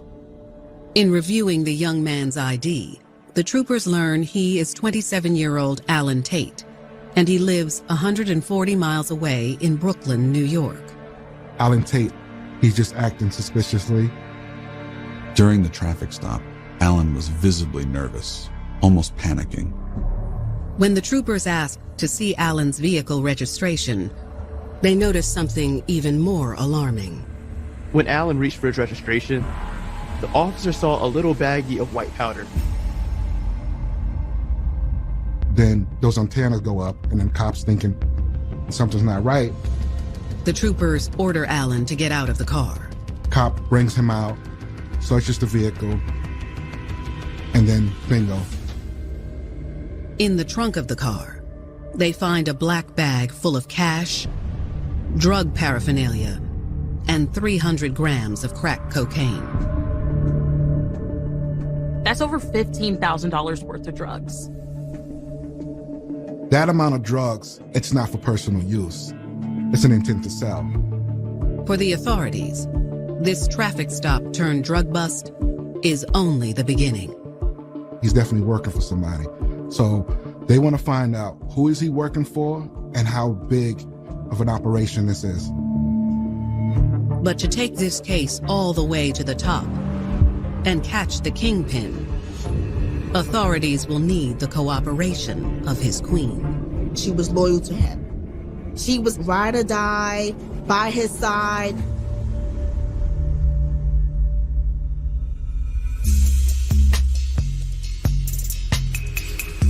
"18-year-old Michelle Miles was proud to be a Brooklyn native. Michelle grew up in the Marcy Projects, which is public housing in New York City. These housing projects are tight-knit. We did a lot of singing and dancing and all those things. And when we got together, we did have fun. Michelle was known for her warm personality. She just had a really sweet spirit and was almost very innocent. She's kind-hearted. She would always give me a hug. She would always make me laugh. Life in the projects wasn't always easy, but Michelle kept her head held high. Michelle's biological father wasn't really in the picture, so it fell really on her mother to support the family. What you find oftentimes in the urban areas is that there's just not a whole lot of opportunities out there. Regardless of her family's circumstances, Michelle was determined to be successful. She was on the road to finishing high school, and she aspired to go to college. Michelle wanted to be able to take care of herself as well as her family. One afternoon, Michelle met a fellow Marcy Projects resident that would change her life forever. 30-year-old Stanley Burrell. We were sitting outside, me and a few friends on a bench. He happened to come in the direction where we were. And he was like, "Can I talk to you for a second?" And I was like, "Me?" Michelle was stunned by the older man's attention. Stanley had a reputation around the neighborhood. His name was like out there. Everybody was talking about him. Girls, guys, whoever. All the girls wanted him. He had swag. He had clout. He had it all. That's kind of what attracted me to him. Rumor had it that Stanley didn't exactly get his money the legal way. But Michelle was still smitten. We knew he a drug dealer, he got money. Drug dealing wasn't necessarily frowned upon in the neighborhood. Sometimes it's revered. It's kind of reinforced from all angles. We have it in our music, we have it in our TV. Stanley told Michelle he'd had his eye on her for a while. He was like, "Oh, I heard you ain't got no man. You need somebody to take care of you." I guess it reeled me in. Stanley was very smooth in his approach. Him being older and more mature, it coaxes her, it massages her self-esteem. When Stanley asked to take Michelle out on a date, she jumped at the opportunity. Someone such as Stanley, the second that person speaks to you, you don't lose out on the opportunity. It could be a once-in-a-lifetime shot. Stanley took her to a movie, a nice dinner, very romantic. He laid it on thick, gave her the love, showed her all the things that she wanted. No man had ever treated Michelle the way this man did. He treated her just like a princess. Stanley may have made Michelle feel like a princess when he wined and dined her. But in the bedroom, he made her feel like a queen. I thought it was amazing. I really did, because he did things to me that I was like, okay, I never had that done. The attraction between the two of them, it was magnetic. Here was this man who told her she was beautiful, told her he wanted to be with her, and she fell in love, and she fell hard. Soon, the couple took their relationship to the next level. Michelle moved in with Stanley, and her entire lifestyle changed. I saw, like, from her not having anything to having things now. Like, nice clothes, nice sneakers. I stayed with the latest of whatever they had at the time. She was like the queen of the projects. My man is Stan. He's the guy who runs things. So it actually gave her a badge of honor. But Michelle didn't realize that badge of honor would one day make her a target and force her to choose between her freedom or her man.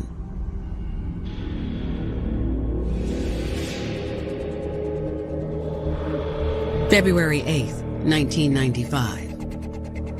Maryland state troopers have just discovered drugs in the trunk of Alan Tate's car. There's scales, there's packaging, and there's also money. This wasn't just some random guy's drug stash. This guy's a drug courier. The state troopers take Alan into custody. The police know that if he's the one transporting the drugs, he's working for somebody. Their next objective is to find out who he's working for. Back at the station, Maryland police have gotten the FBI involved. They know this is a bigger operation, so the feds come in. When the police see someone carrying this big of an amount of drugs, they consider it a really big deal. When FBI agents sit down with Alan Tate, it doesn't take long for him to crack. He says he's just the driver. And the people that they really should be looking for are Stanley Burrell and Michelle Miles. As Alan starts to tell his story, he'll launch a 2-year undercover operation to take down one of New York's biggest drug rings and reveal the tumultuous relationship at the center of it all. So this couple thought that they were untouchable, that they were above the law. In 1990, 18-year-old Michelle Miles fell hard for 30-year-old rumored drug dealer Stanley Burrell. He was a lot older than her. Michelle was young, but she loved him. That was her man. He enticed me. He told me, I could take care of you. And I said, maybe there's some truth to that. The guys that are hustling, selling drugs, they have the swag, they have the juice. He gave her gifts, gave her a sense of self as well as support. In the project, they was considered the king and queen. But Michelle would soon learn the flashy new lifestyle her man afforded her came at a price. Michelle had no idea that her newfound love was about to cost her everything. February 8th, 1995. FBI agents are sitting down with 27-year-old Alan Tate. His vehicle was searched, and they discovered 300 grams of crack cocaine. It's clear to cops that Alan is just a driver. So what they want to know now is, who's running the show? Alan Tate was claiming to be a courier for Stanley Burrell and his girlfriend, Michelle Miles. Alan claims to have a wealth of information about Stanley and Michelle. He claims that in addition to working with the couple, he was actually good friends with them as well. Alan explains Stanley had been involved in the drug game for a while before he started dating Michelle. But eventually, Stanley decided to introduce Michelle into the business. Alan remembers one night where he and some of the other members of the organization were in a Brooklyn apartment that was not too far away from the projects. This is pretty much a trap house. They were dividing drugs and packaging them for distribution. At one point, Stanley showed up with Michelle. So I went into the room and I seen the drugs. Stan explained to her that was crack cocaine. And in the other pile, there was heroin. According to Alan, Michelle seemed taken aback. She heard some rumors, but he had never brought her around the organization. I never seen it, nor was I around it. I've never seen it up close like that. Alan says then Stanley requested something from Michelle that no one expected. Stanley asked me if I would help him package the drugs. And I was like, are you serious? Michelle was in total shock. This was a huge leap into Stanley's reality. Alan says Stanley began to coax Michelle and assure her that everything would be okay. He told her to trust him. He wouldn't let anything happen to her, but he needed her help. She had a major sense of loyalty to him to stick by his side. Eventually, Michelle conceded to her man. I gave in because I was in love with him. I'm going to do what I can to keep him. Alan tells detectives that he saw a turn in Michelle that night. When she first got there, she was scared, she was nervous. By the end of the night, she was packaging drugs like a pro. She would do whatever he asked her to do, with no questions about it. I was ride or die. With Stanley's guidance, Michelle gradually became a key player in the organization. Stanley taught me to purchase drugs. He taught me to cook them, and he taught me to package them as well. She was called the Master Chef. She was called the Get Money Chick. In fact, Alan claims Michelle became the one keeping track of all the money. His friends collected the money. After they did that, the money would come to me. Alan says Stanley was giving Michelle a solid cut of their profits. He gave me $1,100 a week. Making that $1,100 a week was very appealing to me at that age. They was king and queen. Everybody knew. They had money. They running everything.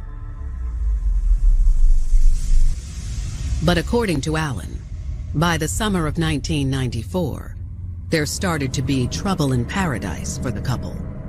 I found out that Stan is messing with someone else. Allen says it all came to a head one night at the trap house. Suddenly, Michelle burst through the door and is asking, "Where's Stanley? Where's Stanley?" They're trying to tell her that he wasn't there. But Michelle made a beeline for the bedroom. I go to the back, and then I caught them. So we start fighting. And then he come and trying to pull us apart. He eventually separated us. Allen says things only escalated from there. I knew where he kept his weapon. So I went and got the gun. I knew how to use the gun because he taught me how to shoot. I'm like, walk, bitch. After the woman left, Michelle was still clearly distraught. I'm sick. Like, I'm really literally like sick. Like, how could he do this? He was trying to talk to me. I didn't want to hear anything he had to say. Words wouldn't even come out my mouth at that point. But Allen says as Stanley continued to beg for forgiveness from Michelle, her demeanor changed. He said whatever to convince me not to leave him. And I stayed with him, even after that. I didn't want to lose whatever we had. She didn't want to lose the connection that she had with Stanley. He was not only a friend, a lover, he was her everything. Men like Stanley, they manipulate and they take advantage of you for their own benefit. She loved him authentically. He really just wanted to use her as bait to help him make money, to help him survive. Allen claims Stanley continued to sleep around on Michelle and even got another woman pregnant. But Michelle still stayed faithful. I was doing everything against all that I saw, and I still continued to stay in that relationship. At no point I didn't break my loyalty to him, no matter how angry I had become with him. It was easier to stay than to walk away. Allen says their drug operation grew bigger and bigger, despite the tumultuous relationship between Stanley and Michelle. Michelle happened to be right alongside of Stan, organizing, cutting up. She is the queen pin. He had a lot of people working for him. While he wasn't around, he kind of like had me in control of who got what and when. And whatever went out, I had to keep a mental note. And he would know from me what was where and if it was running low. With Allen's statement in tow, investigators decide to move in on Stanley and Michelle. But nabbing the pillars of this drug operation will prove easier said than done. She wasn't about to turn him in. She's willing to risk it all to stay with him. Looking for love in all the wrong places. You end up wanting to be with this person, or a person is giving you some attention, and the attention that you've lacked your entire life. And now someone is promising you a future, and they end up taking you somewhere that you've never thought that you would end up. She was really misguided into a lifestyle that wasn't something that she would have done on her own. 95. The FBI is investigating a Brooklyn drug operation run by kingpin Stanley Burrell and his girlfriend, Michelle Miles. Michelle was functioning kind of as Stanley's office or business manager. Michelle helped essentially cook and package, then track the money and the product of Stanley's whole operation. Law enforcement was tipped off to the couple after apprehending Alan Tate. He was actually one of the drug couriers who was caught delivering crack cocaine. Now that Allen has told all, federal and local authorities launch a major investigation of the drug ring based inside the Marcy houses. Determined to get Michelle and her man, the task force puts the community under heavy surveillance. The feds have so much and so many resources. They will set up cameras over by traffic lights. They will bug payphones. Surveillance through helicopters. When the feds are following you, it's unlimited. The police are arresting as many associates of Stanley and Michelle as they can to get those key witness statements. Every time that someone was picked up from the Marcy houses, Stanley's name came up. His name just kept coming up. It doesn't take long for word of the investigation to filter back to Stanley. It was a well-known fact within the projects that Stanley was under investigation and the feds were looking for him. Stanley, he was high, and Stanley is always on the move. He's always staying in different places, trying to stay ahead of the investigation. Yet even with Stanley lying low and the Marcy houses buzzing with word that the feds are gunning for him, Stanley assures Michelle that she isn't in danger. He told me the feds wasn't looking for me, they was looking for him. In order for Stanley to stay low, he sends Michelle out to do his drug runs for him. He asked me to go uptown to purchase the drugs. My life was going downhill from there.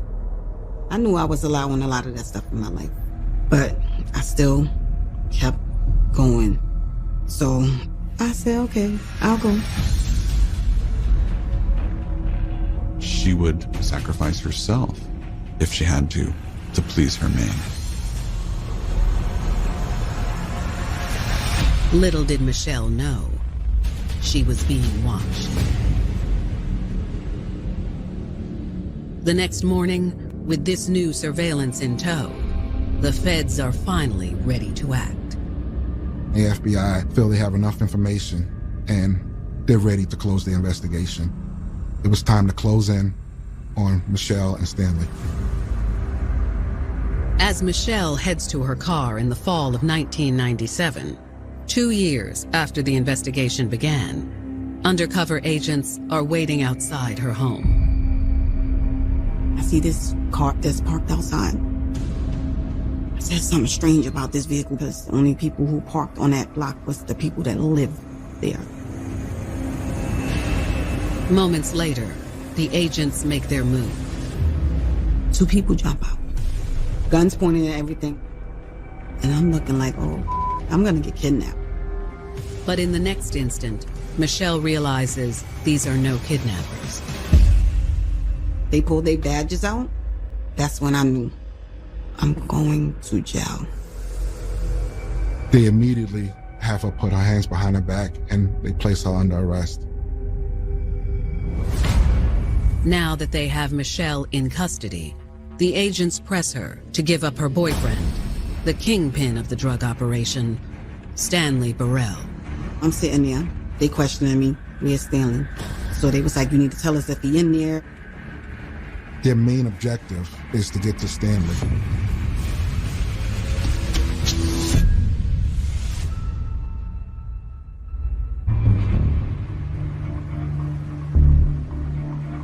In the fall of 1997, federal agents have just arrested 25-year-old Michelle Miles outside her Brooklyn apartment for her participation in an extensive drug trafficking operation. Now that they have Michelle in custody, investigators' priority is locating her man and kingpin of the organization, 37-year-old Stanley Burrell. They had reason to believe he was somewhere in the house where they just arrested Michelle. But when police ask Michelle to tell them where Stanley is hiding inside, she refuses to cooperate. I said, you got all the wrong information. I haven't seen him. Even though I know they know, and he was right in the house. Law enforcement pressured her into pointing them in Stan's direction. They said, this is your last chance to tell us, because we're going to go in there, we're going to go in there with force. But Michelle doesn't budge. I said, if that's what you're going to do, that's what you're going to do. Even in the process of being arrested, there still was that sense of loyalty. You know, I'm riding for him. With Michelle refusing to give in, authorities take a position outside the townhome and prepare for entry. They were preparing essentially for the worst. Stanley could be armed and dangerous. Authorities bust open the door and rush inside. They did not see him immediately anywhere inside the house, so they decided to do a sweep of the home.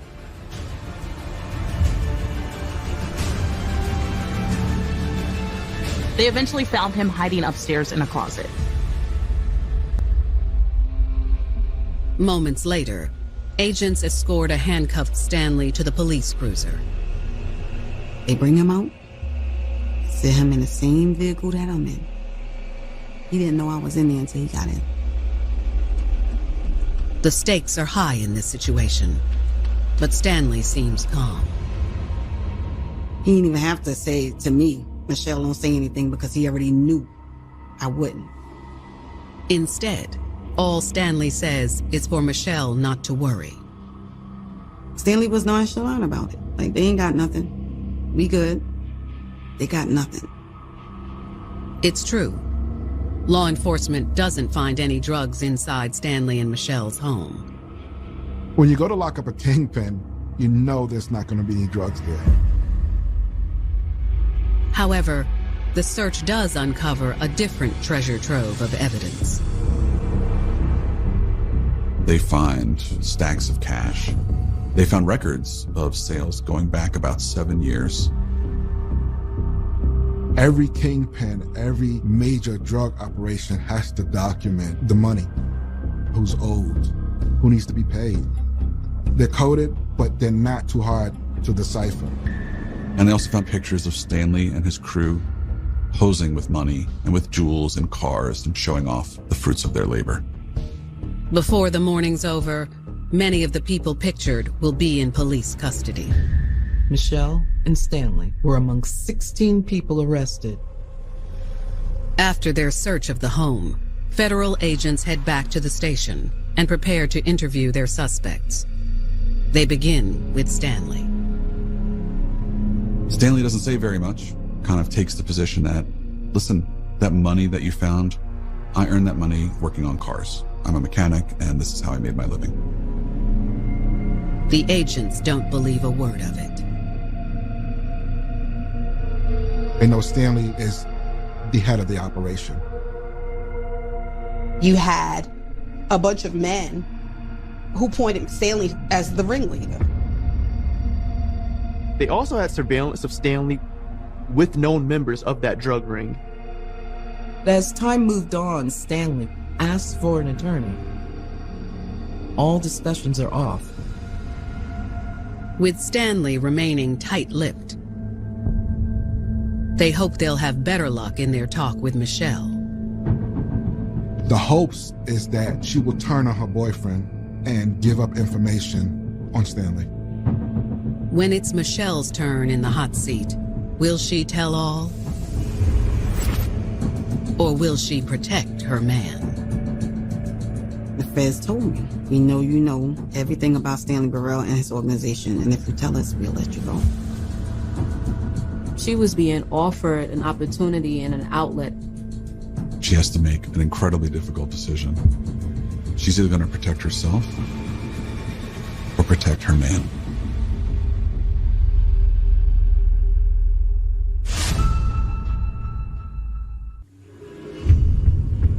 In the fall of 1997, 25-year-old Michelle Miles and her boyfriend, Stanley Burrell, are both in federal custody. This was pursuant to a NYPD and FBI joint task force targeted drug ring that was allegedly run by Michelle and Stanley. When federal agents questioned Stanley, he denied everything. Stanley maintains his innocence when questioned by law enforcement. He said, I've never sold drugs, and if I was a drug dealer, why didn't you find any drugs in my home? Now, authorities are hoping they'll have better luck with Michelle. They also know that Michelle is a big part of the operation, and she's probably privy to most of the information as far as how the operation works. So the object is to separate her, put her in a room, and apply pressure. Once in the room with Michelle, the agents hold nothing back. They tell Michelle they know that she's cooked, packaged, and handled money for Stanley, and has gone on drug runs for him. They inform her they have someone who's willing to testify that he was carrying drugs for Stanley and them. That someone is drug courier turned informant Alan Tate, the man whose arrest triggered the entire investigation. He made it out as if he worked for them, that he had a position within that organization, that he'd made trips on behalf of Michelle and Stanley. They lay that on her. They tell her what she's dealing with, what she's facing. This isn't like when you're busted for possession. Michelle was busted for a massive interstate drug conspiracy. It's federal. Feds will put you away for life. But even as the agents apply pressure, they also offer Michelle a way out by giving up Stanley. They told me that they didn't want me. They wanted him. So if I helped them, they would let me go. Given the circumstances, it's a tempting offer.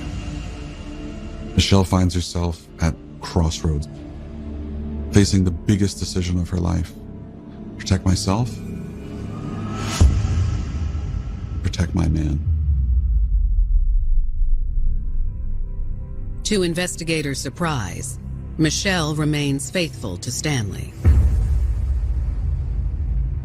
My response was that where we came from, we don't snitch. I felt I needed to do that for my man. This was her guy. This is her person. This was the love of her life. She was going to support him and she was going to ride for him. Michelle's refusal to cooperate is a bitter disappointment for the agents who spent 2 years building the case against Stanley. They thought they was going to break me, and they didn't. After letting Michelle stew in a holding cell for several days, federal prosecutors approach her with one last offer. They would allow her to plead guilty to a lesser charge if she in turn testified against Stanley. Michelle's public defender urges her to take the deal. But once again, Michelle shocks everyone. She'd refused to go along with the plea deal. Not only does she say no, she fires her attorney. I ended up petitioning the court to relieve the counsel that was on my case because he was telling that it was in my best interest that I cooperate, and I still was protecting my man. She wouldn't give in. You know, she wouldn't save herself. She would rather save him than save herself.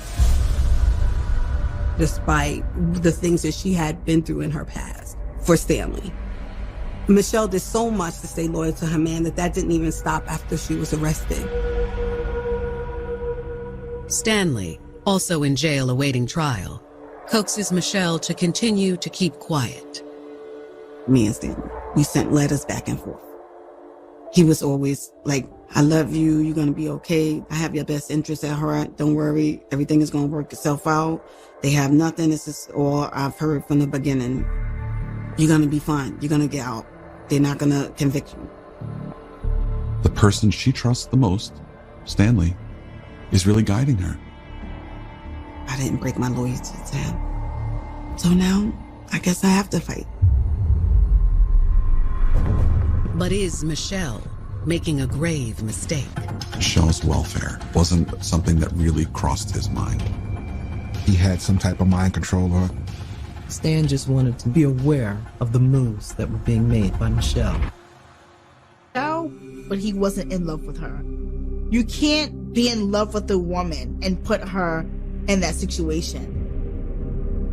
You can love someone because of the person that they are. But if you're in love with someone, you would never put them in harm's way. So there's no way that he could have possibly been in love with her. Not by a long shot. Miles and her 39-year-old boyfriend, Stanley Burrell, go on trial together in federal court. They were both charged with conspiracy to distribute heroin and crack cocaine. If convicted under some of these conspiracy-type statutes, you were looking at long sentences. Despite facing as much as life in prison, Michelle has refused repeated offers of reduced charges if she would agree to testify against Stanley. In spite all of that had happened, Michelle was still in love with Stanley and still protecting her man. This girl was loyal until the end. She couldn't see what was being done to her. Stanley convinced me that I wouldn't get convicted. In reality, the odds are stacked against Michelle and Stanley. To help make his case, the prosecutor had documents, mountains of photographic evidence, a witness in Alan Tate, who was willing to testify against both Stanley and Michelle, and get a deal. Many of the people arrested alongside Stanley and Michelle, their associates, runners, and lookouts, also take the stand. Almost everybody turned on Stanley except Michelle. In the end, Michelle's faith in Stanley proves misguided. The final verdict was guilty on all counts. Stanley didn't show any emotion, but Michelle, she was heartbroken. I felt like my life was over. It didn't seem real at all. I thought it was a bad dream and I was going to wake up from it, but I knew it was real. When the judge reads Michelle her sentence, it's clear her nightmare is only just beginning. She got 360 months, which equates to 30 years. I screamed because I said, how do I get 30 years in prison? How? When it's Stanley's turn for sentencing, the judge doesn't go easy on the kingpin either. He was sentenced to life in prison. Michelle's refusal to testify against him and cooperate with prosecutors essentially was for nothing because Stanley still got the most severe punishment. Now neither of them would be free.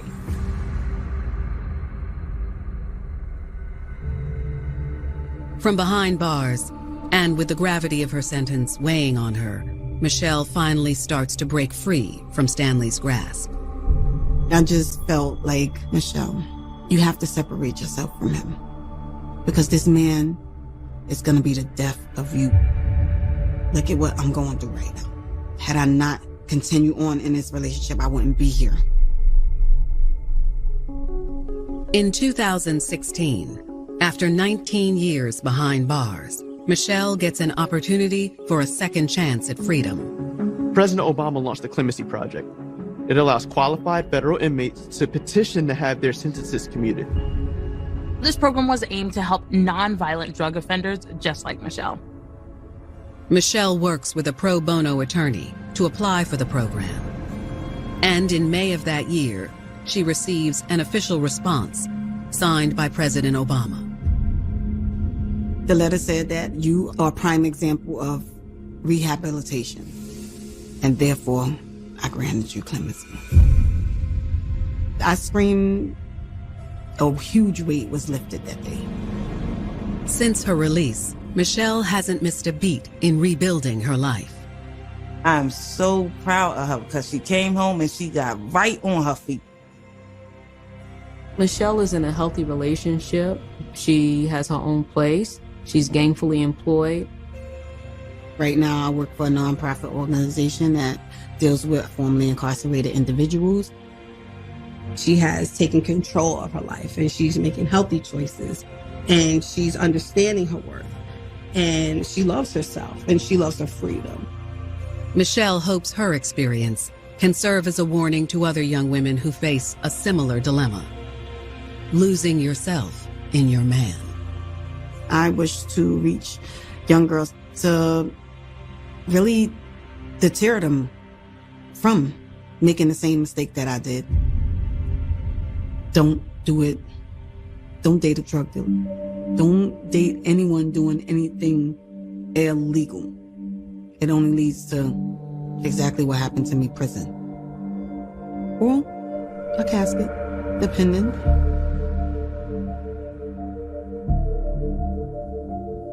Every king needs a queen. Trừng phá mấy trường vừa tắm khi mà anh bị táo bón.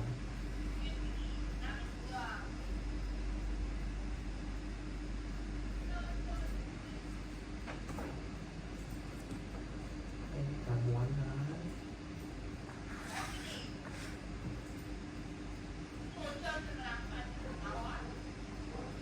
Còn gì tao bón?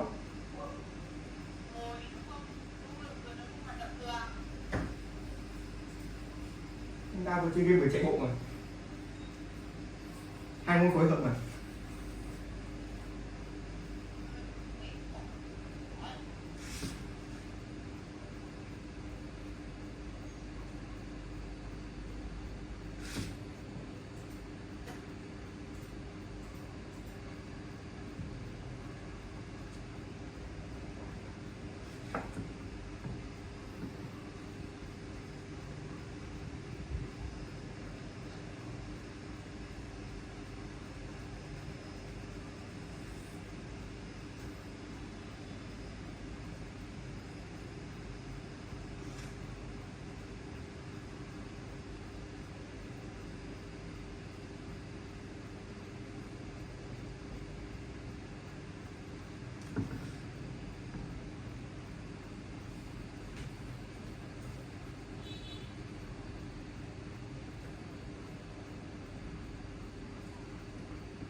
Biệt là đóng quỹ rồi nhưng tài khoản này chưa có tiền.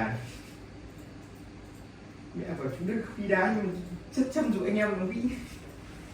Đang bảo chú Đức mai không đi đá nhưng vẫn rất chăm là dụ anh em đóng quỹ. Đi về lại dụ là anh em triển khai quỹ mai không đủ trận rồi. Mọi người ác chất.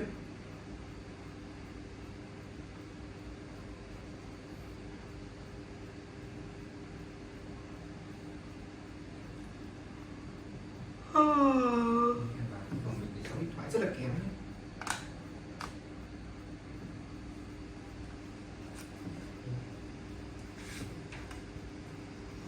Bây giờ mình sẽ tô ra màu lút. Mấy giờ bạn? 11 giờ. Đúng rồi. 10 phút. À.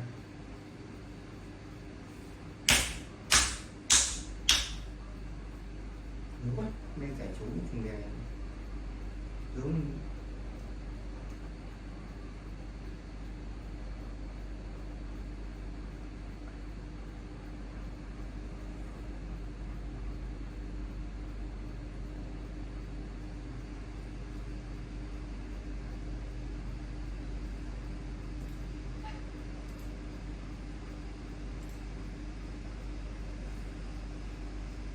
Đây em một ngủ.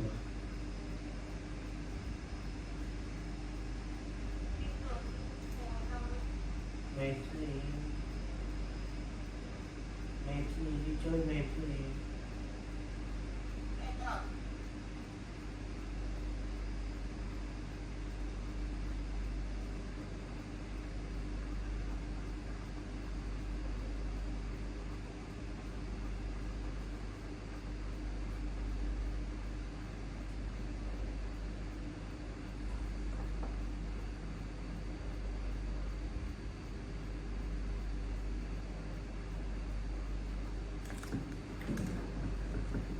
Cái đau xương sườn.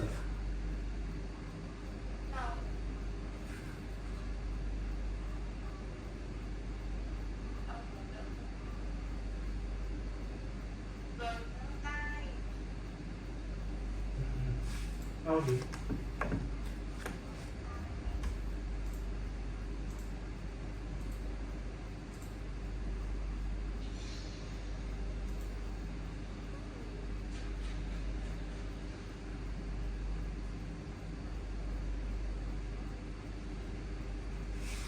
Nước uống gì vậy?